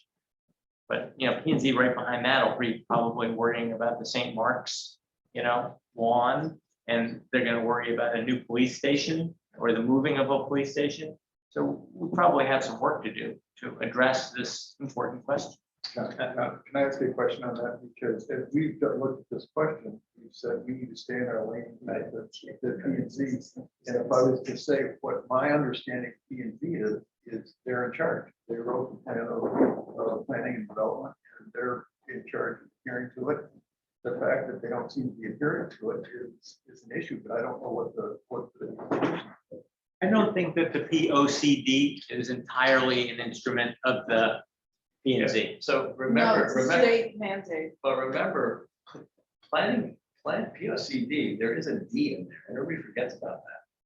And the development part of it is, I use the example of a World War I cannon that stood right next to the thrift shop where Von Cottage is. It was a little rotary. And if you use that as an example on Bellwether, that cannon would still be sitting there today, and you wouldn't be able to get a truck around it because it blocks the road. But it commemorated World War I. How long do you stay in the past? You know, and Like the horse trough at the top of the East Avenue. right. So my point is, there is a development component to it, and in order for it's the grow or go kind of thing too. You can't always save everything, and I agree there are historic places in the county, but if they are historic, we need to name them. And obviously, if you ever threaten Waven House, or you threaten some of the other congregational churches, or any of the iconic buildings, and you could say the library is iconic, but it's never been historically made iconic or marked iconic. We just like to call it iconic because it's there on the corner. Well, so are the churches. So the churches, it's the town hall, Civic Bank. the telephone building across the street from. Which had to adhere to the village district guidelines, by the way, was built the same year. So Well, A more recent example than your cannon is the town council probably 8 years ago debated on whether the question on cell towers and whether we would impose through ordinance limits, absolute limits on the height. And we decided not to impose a 110-foot limit on cell tower heights. However, that debate probably informed the planning and zoning, which then took it up and developed rules within the P and Z regulations. But we indicated it was important that we as a town set rules because we wanted to encourage cell carriers. And we wanted to encourage developers by giving them very specific guidance. And then we decided we shouldn't be writing that guidance, P and Z should, and they did. Same thing I think is true with preservation. If this is important, we need to decide if it's important and who should be writing what. Yeah. But I do believe that their lane is that lane. And we can suggest things, but ultimately they're the ones. That's why it's sitting with them for 7 meetings and such a hard decision. It's because this was not an easy one. They're toiling over it every day now. Our lane is to stay out of a specific case, but to set the tone depending on what the people want, where the voices of people. Exactly. That is the issue here. Is right now, the residents overwhelmingly want this library to happen. That's so. Thank you. Well, I mean, unfortunately, listen, I'm not gonna get into the weeds again on this, but statistically, yes, the town overwhelmingly wants this to happen. Residents and taxpayers. Residents and taxpayers want this to happen. Overwhelmingly. Period. End of story. End of story. Education. We only have half of the dynamic duo here today, or? Oh, no, we both- Oh, no, you're here. Sorry. Let Maria take All right, it. so I'll just point to Maria. What's the report? So the referendum didn't pass. But I have to say, I think a lot of people said it was just really confusing. The language was confusing. A lot of people voted and then came away and weren't sure if they voted the right way that they were thinking. But still, there were, it wasn't an insignificant number of people that wanted to take a second look at the later start plan. And it wasn't a failure because their voices were heard. The Board of Ed will look at this again. Actually, the administration has promised to create a committee that will bring in community members and parents, and promise it will be public and informative and get feedback. So I don't think it was a failure. I think it was a perfectly appropriate process. And unfortunately, some people were critical of people going for a referendum, and I hope they can think of it differently, that that's the process. And I think they should be proud of what they did. So So that's where we are with that. They're gonna form a committee and it will be public and get feedback. And the other thing was the enrollment report, which everyone is always interested in enrollment, that will be addressed on Monday. What does that mean, the enrollment report? Why does it matter? What are we worried about? Will declining, you know, I guess they'll take a look at, I don't remember exactly. They do The year to last year. time the demographers said, we're going to experience a decline in our school population. However, realtors are saying instead of selling 250 houses like a typical year, where I think we've sold 350 houses this year, does that mean that we have to update our school enrollment projections? And I think the Board of Education is hoping to know those numbers on Monday, but they won't really know. My understanding is they won't know until September 1st, right? You Right, can enroll but your they'll kid know. right up Yeah, until, yeah. The enrollment is up on the website now, so if you're moving within town, we'll be able to know that. You can register right away, but yeah, it's not until the last minute that they actually do that. So, for what it's worth, when the realtors in my office asked me this question, we actually went over the last 20 transactions, just anecdotally, and we said, how many of these last 20, 30 transactions were somebody moving across town? And how many of these actually added a child to New Canaan? And how many subtracted a child from New Canaan? And we found that anecdotally, looking at the last 20 or 30, a small subset, that we didn't see a major increase in the number of kids moving into these houses. We just didn't see it. So, and we think that even if, tell me if I'm wrong, because you're our liaison, but even if you sold an extra 100 houses and that resulted in an extra 100 kids spread over 12 grades, the potential is that we wouldn't necessarily have to increase our budgets substantially, right? because class sizes may not change, so that, and if people are, for 100 are moving in, that means 100 families go down. So you really have to look at the numbers, and if they're coming from, Manhattan, maybe they have less children, like we just don't know. Right. So our first indication might be this week. Monday. Okay. Thank you. Excellent report. I was here actually. You have anything to add to that? Nope, nothing? Got nothing? I could talk for an hour, but Maria did a great job. Okay. Good. Finance and government, Mark and Rich. I would report that the budget cycle is now over since we approved all of the capital appropriation. One interesting thing is the $10 million for the library. Tell me if I'm wrong, but the Board of Finance took that out and said, we're not going to appropriate that during this cycle, right? The $10 million, that's going to be deferred. I believe they just delayed it. I don't think they said they were deferred a year. I think. Do you know how long that's being delayed? I think they're gonna take it up in July. Oh, so immediately following the P and Z decision, they'll take up that again. Okay. And then it'll come back to us. And at that point, if there is still a question whether or not the town wants it, there's still a referendum process. I'm not suggesting have a referendum, but if anybody wants to put it up to vote, that's also a good way to indicate whether or not we should do it. You're talking about the library? Yeah.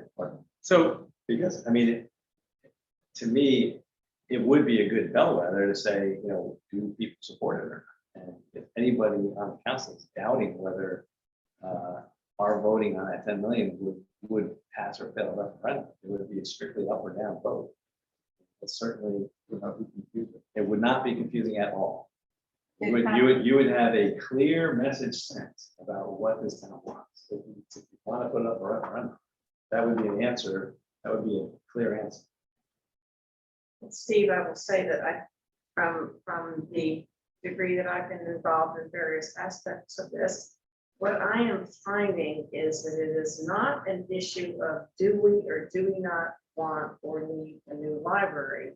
It is an issue of with or without the preserved building. So it's not a matter of do we want one And I think it is a overwhelming majority of people recognize the condition of the library and that we need a new one. It is the question of grass or a historic building. And a building for like, you know, as you would say, building number 57. But the town didn't know that. Town pays 70% of the operating costs of it, but it's a So you're- 3,600. and Again, forcing a nonprofit to have an extra building. Yeah, we're going back and forth. But I'm not getting into these. No, but all I'm doing is pointing out what the issue is. So, I so, get it. so a Penny, there's referendum no- really doesn't solve problem. It'll solve the $10 million. That's really the only measure. You can't measure it. You can't have there's no other way to do it. And that's why it's nice to have an A or B. It really is. It's good. After 2 years, we have an A or B, which is great.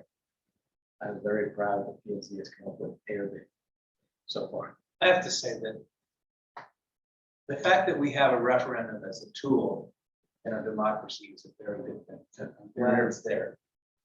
But it can be overused.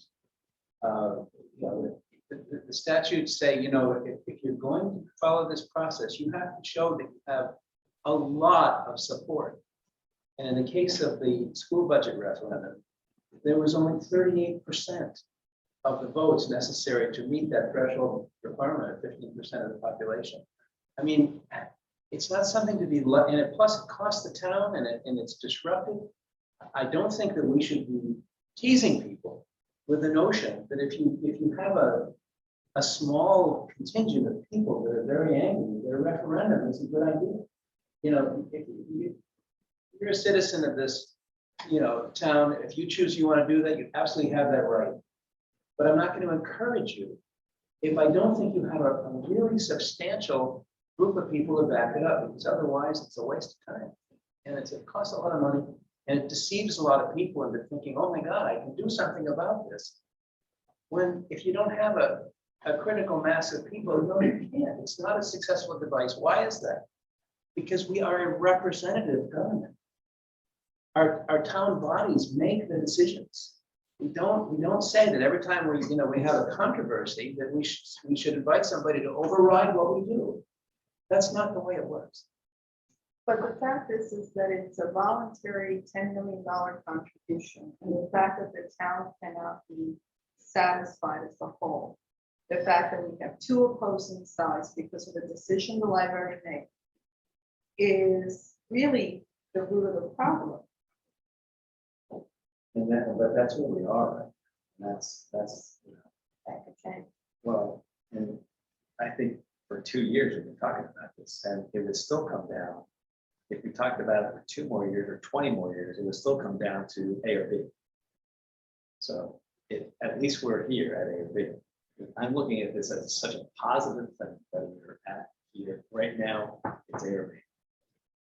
And in terms of the conduct of the library, there's a lot to be said about that, and I'm not disagreeing with you, Christina, but I think our job, not just as councilmen, but as citizens, is to not just look at what people have said, whether they've been honest or misled or whatever. The point is, what's the best result for the people of the kingdom? And leave aside all the who shot who and who said what about who, and you didn't give me a tour on the 12th of December and whatever. Leave that aside. What's the best result for the people of the town? They don't want to know about all of this stuff. They want a library. But we want to also be able to respect the decision that's made, whether it's A or B. I think that's right. But if you're going to say, you're going to put a gun to my head and say, you don't get a new library unless you cooperate with me because I'll take you to court. That doesn't work for me at all. Actually, I'm going to take issue with just one little bit of what you said. I actually think that the referendum, there's no way of knowing whether it's a small group of people or a large group of people. And that's why I applaud a referendum. That is a way for a small group of people on an issue to demonstrate that they're bigger than we think. And even if they lose the referendum, I think in this case, they demonstrated, they were called at various times during the process of being a small group of special interest people. And I think what they wanted to do, win or lose, was demonstrate that they represented a larger group and they wanted to influence the budget. They didn't really want to remove money from the budget. They just wanted to make a point. That's what they said to me. That's what they said to anybody who listened. We want to make the point that this really matters to 1,000 people.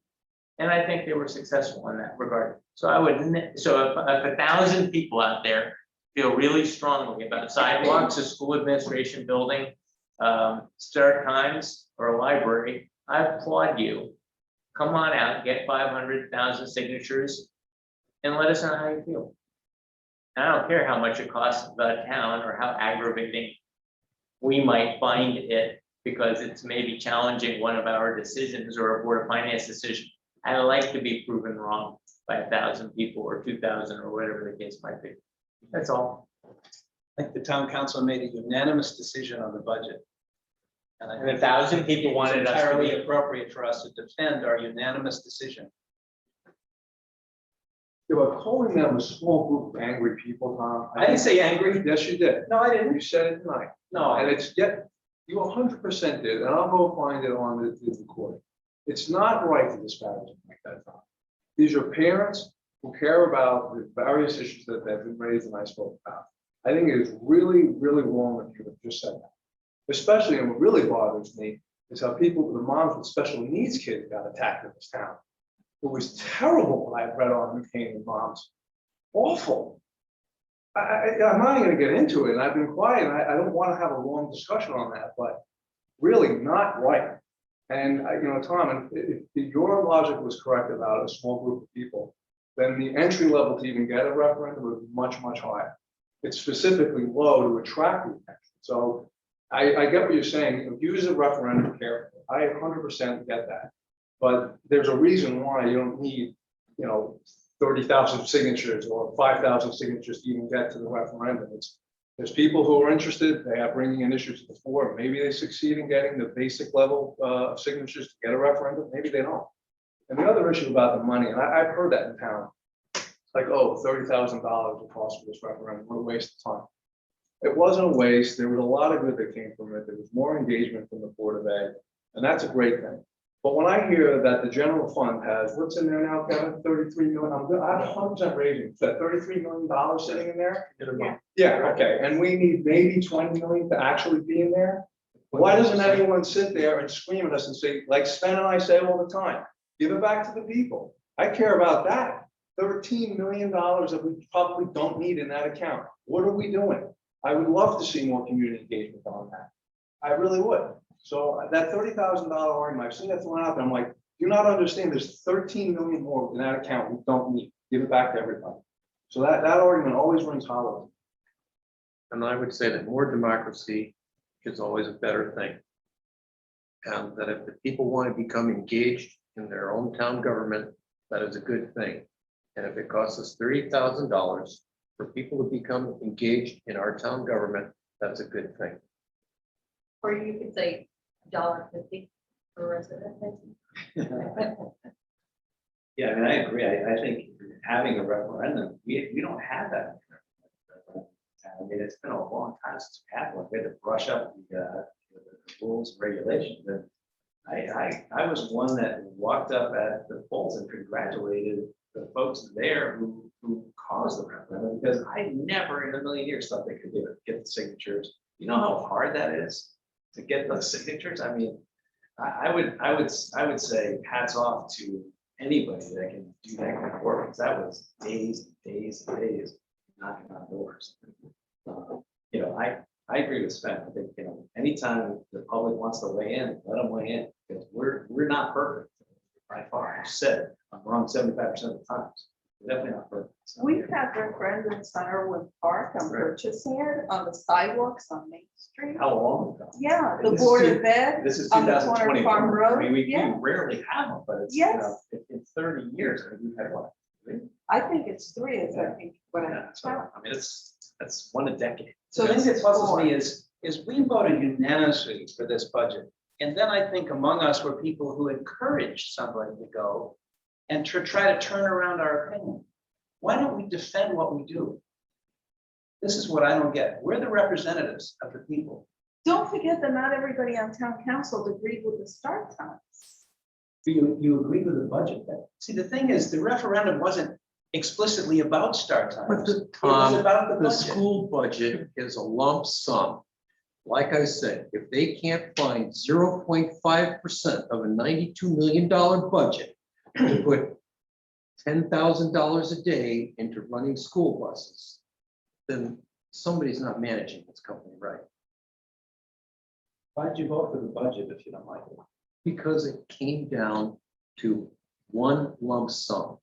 And I It did. figured that. It didn't. Mike carved out a portion to vote on separately and voted against his resolution. So I don't get it. I don't believe why people don't stand up and defend the decisions you made in this room. Well, on Zoom.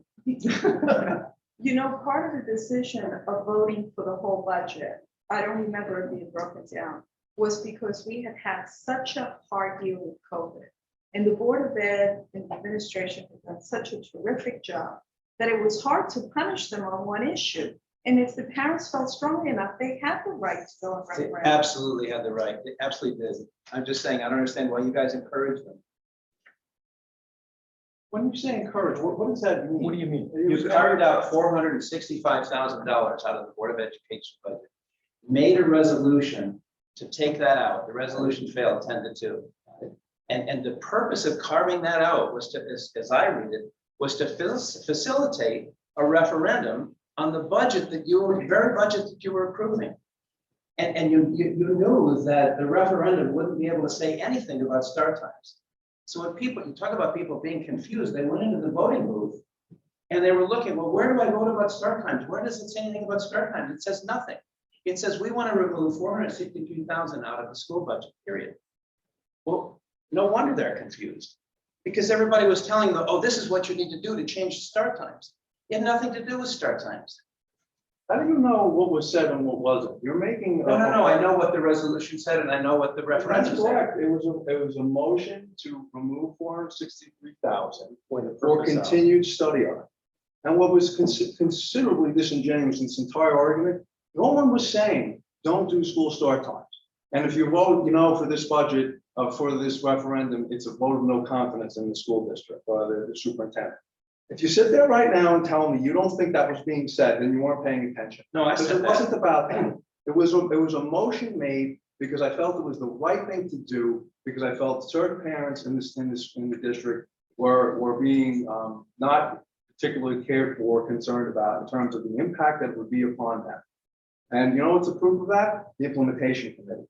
And every statement now the superintendent's made saying he's going to work with all the partners in the community to talk about how to mitigate the impact.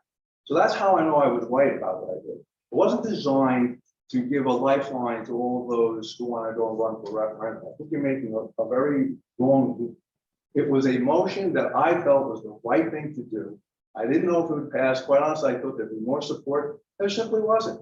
But it is what it is, and it was democracy. A motion was made, it failed. The referendum was out there. It didn't get the outcome that people wanted. It spoke, the people spoke, and it has to be respected. And I applaud the superintendent for having an implementation. I really hope that it's a true committee that has, find people on both sides of the issue to work to a real resolution where everyone can at least be okay with it, because that's what the true compromise is. Not everybody wants. So there's a lot of positive to come at it. You want to look in the rearview mirror and say, well, you guys are basically a bunch of cowards and you're not standing up for your decision. That's what you're saying. You're wrong about that, okay? And it's not right, Tom. It's not right at all. And a lot of people defer to the Board of Ed, and that's what they want to do. I respect that decision. It is what it is. We have an election coming up. Maybe there'll be certain changes out there, like many of my colleagues said. Maybe there won't. I don't know. Maybe some of us, after specifically removing $950,000 the previous year, did not want to make a habit of line iteming the Board of Education budget year after year after year, and said, we made our point last year when we took $900,000 out of their budget and said, take another year to study this. And they did, and they came back with largely the same plan. But they did what we told them to do, which was wait a year, study it further. Maybe many of us who might not have liked the plan said it's their decision to make. And that's maybe why it passed 10-2. That's maybe why he didn't get the support he did. So it doesn't necessarily mean unanimous support for the school start time plan. It's just, it was an endorsement of the fact that it was their right to make it. Well, I've heard many of you say that the reason we cut, and it was much more than $950,000 the prior year, was because of COVID. Is that not no longer the case? Because I heard you all say that it's not our place to take a position on start times in that budget, and that wasn't the reason for your vote. You told me that the Oh, reason. no, I absolutely, it was $950,000, and we said, It was we the only think that one you with should the not only be one. implementing a $950,000 change in the middle of a pandemic. Right. Absolutely. So it wasn't about start. No, it was the change in a pandemic. It was about start times, because it was tied directly to that number. Go back and look at So the if it weren't a tapes. pandemic, you would have done what? You would have driven No. yourself into a decision that should be in the prerogative of the Don't know. Board of Ed. I don't know, because we were in a pandemic, and we said no major But here we're talking changes. about start times. Start times, by the way, was not in the referendum, wasn't in line with the referendum. The lawyers. That's told us it not, couldn't be. it's not language that we had control over. That was the. We were talking, we were having a discussion about the viability of the referendum. I applaud people bringing they have an absolute right to bring referendums up. I just don't think the town council should encourage them to. But well, Tom, just a follow-up point about Mike's motion. When Mike made that motion, Mike Morrow didn't say to himself, gee, when I make this motion, I'm gonna start a referendum. It wasn't Oh, no. premeditated in any way, shape, or form. And I think that's important to say that, because Mike made a motion during a meeting on the fly, and we took a vote on it, and it failed, like we do every time we get together. So, but somebody was able to peel that out and make a referendum out. Now, Mike didn't do that, so there would be a referendum, although it became the Morrow, the Morrow motion all over the place. And, looking back on it, it just happened to be that particular night at that moment. Raised his hand. And I would know, Tom, that everyone said the motion was illegal. So if I was crafty enough, and I'm an attorney, I would have actually had a legal quote unquote motion, right? I mean, that's what the lawyers told us on those calls. They said it was an illegal motion anyway. So to say that this was some premeditated thing, I mean, it's just borne out by the facts. I didn't say who. Mr. Chairman, can I correct one thing for the record? It's an urban myth that referendums cost $30,000. I'll get a final accounting for you, but I think it was more like 10 to 12. Okay, So since we're still on the finance report, can I ask about the other thing besides the library? The police station. Just tell me, how much is it currently in our 5-year plan for, and has that changed? As your eyes are thinking on that? I know that we're looking at many different options, but how much is it in the plan for currently? I think we put $15 million. 15? Yeah, I think, Right. I think it was 750, it was 7,500,000 this year, 7,500,000 next Now, we were estimating that the renovation might cost $15 million. A new building would cost more. Okay, But on the other hand, if we did a new building elsewhere, then we'd have a net cost somewhat comparable to the renovation of the building. So we'll discuss that in July. it's still our best guess, 15, renovation or new is what our target. Yes. Okay, And just for the record, you're not thinking of combining both the fire department and the police station, or are you looking into that as well? wow. Tearing down the Wow. That was probably about 10 years ago when we were looking at the Locust parking lot. Yeah. And to have a public safety building. Right, and the fire department would have none of it because they No, wanted. we made a conscious decision to preserve that building, and we have a great fire station. Right, but as buildings get taller, we don't have the ladder trucks to be able to. No. Was that we could level 2 historic buildings at once? Police department. All right, let's go. Anything about left. You don't get this kind of color on Zoom. Health and Human Services, Liz and Penny. We have anything? They are so glad that everybody's vaccinated. Yeah, 99 point, Yeah. And the one thing, I forgot my notes, so I was thrown off by being back down, so I ran out without. But the one thing I remember, like I said earlier, that the Jen, our director, is still slammed. And what's the number of permits, things like septic inspections or something, like 800%. I mean, there's some things that are still wild, you know, in terms of, they're still running around, you know, way overburdened trying to get, the COVID stuff is, thank God, you know, done. There's all this other side effects. I know, I realized that as soon as I said that, I was hoping nobody would point that out. But you know, there's the other side effects of the pandemic, and then obviously the real estate market all falling out, the positive fallout, but it's kept her exceeding. That's it. Infrastructure and utilities, Christina and Penny. I don't have an update. I think we voted on everything for this year, right? And land use, Robin and Maria. Yeah, so Conservation Commission wasn't, there wasn't much to discuss. There's $112,000 for Bristow was approved, which built with the projects in the raised walkway. And using the money to improve the feeder trails and that again, it's use, they're putting in pollinator plantings. They've also done a convincing park recently. Part of that was the Bristow project in front of Apple Park, the plantings there. So cars don't park up there anymore. Really, that's it. They co-sponsored a program this week on the beech trees that are dying. And it was really just like a 10-minute meeting, so not much more to report there. But your presentation last night was superb. It was upsetting. And that's the concerning thing is, have you walked through Waveney and seen the beech trees and they're next to the trails? Around my neighborhood. Yeah. The forests are dying. How many are there? Where? You walk on the trails of Waveney, just feel. Oh, just trails in general. Like in trails next to each other, they're huge. Sandy streets. They're not dead yet. What's happening is the presentation will be on Conservation Commission page. You'll notice it, the canopy, your leaves are dropping. And they don't know what it is, they don't know how to, just like the lights. Yeah, it's kind of more probably gonna be like Dutch now, because they like all those beech trees, so they don't know yet, so they don't know how to. So Conservation Commission and with the organizations. That was it for Conservation Commission.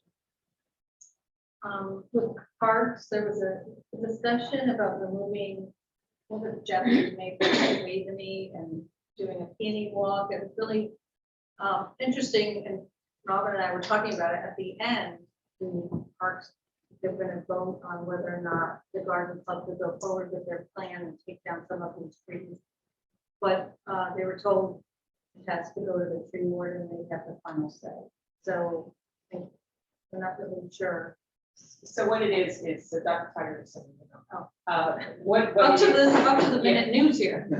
Sorry, so what it was is that the tree warden is not in favor of removing the trees. He has the say in the state statute. The state statute does say that the parks have say over public lands unless they give that authority to the tree warden, and Tiger just emailed that.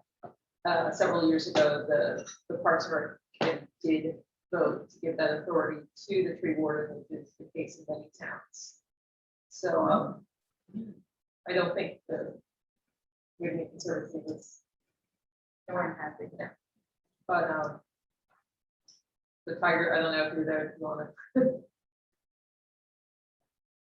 He's moving. I don't know if you, I don't know what you want me to add. You're right. The tree warden under state statute has care and control of all trees in whole or in part in the town, except for the parks, unless the Parks and Rec Commission authorizes him to that end, and they did that twice.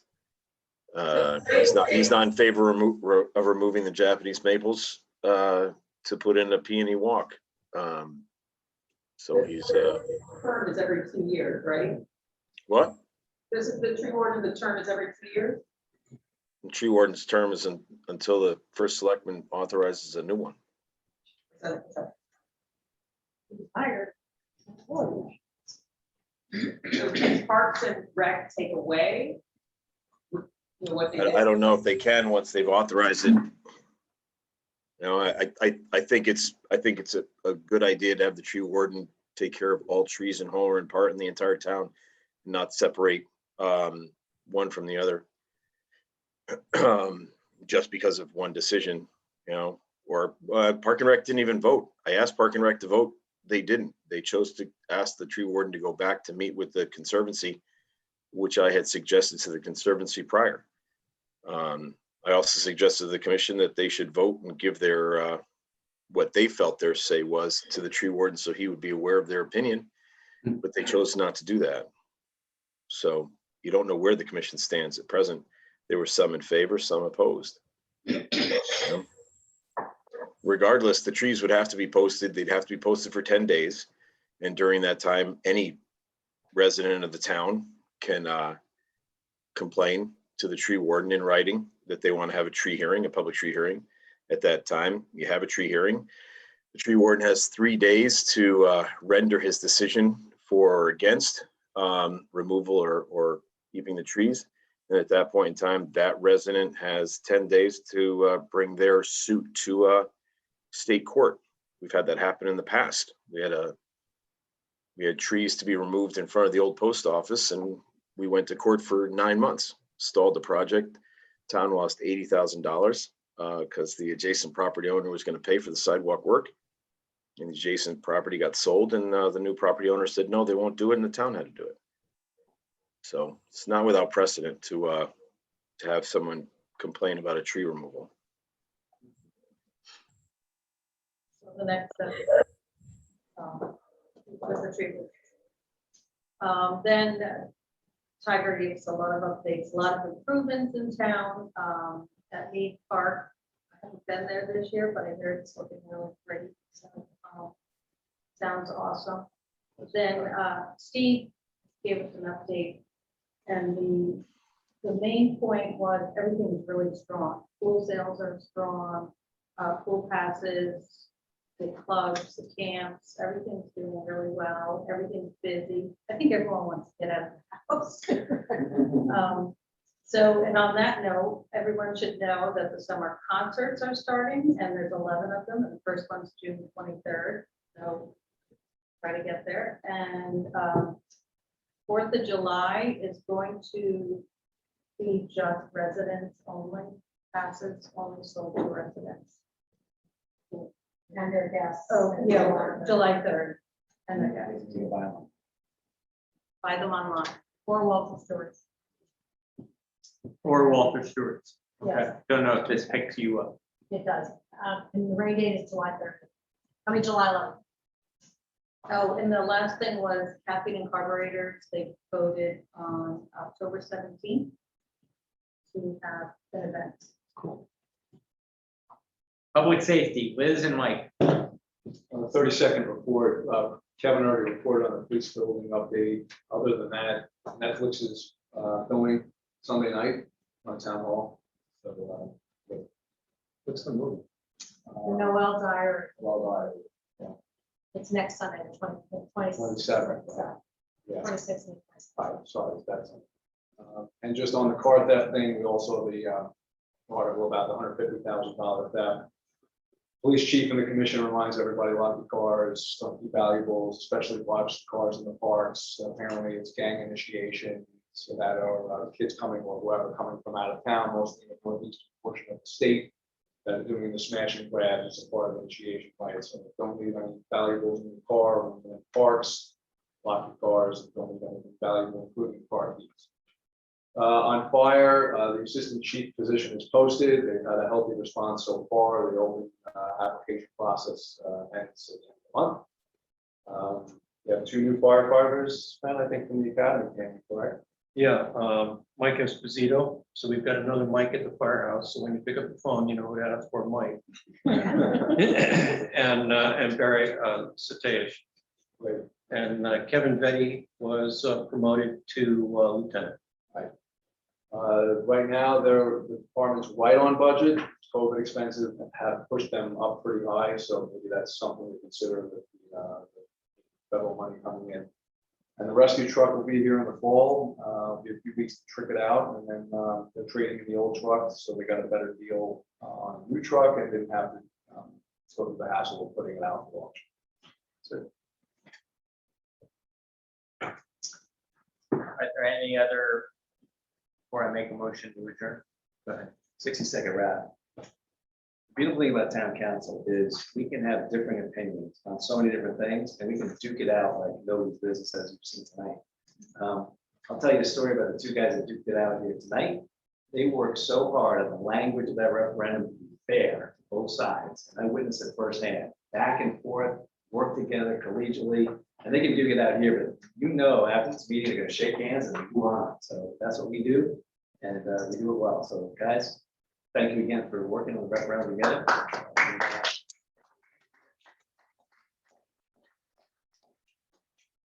Motion to adjourn?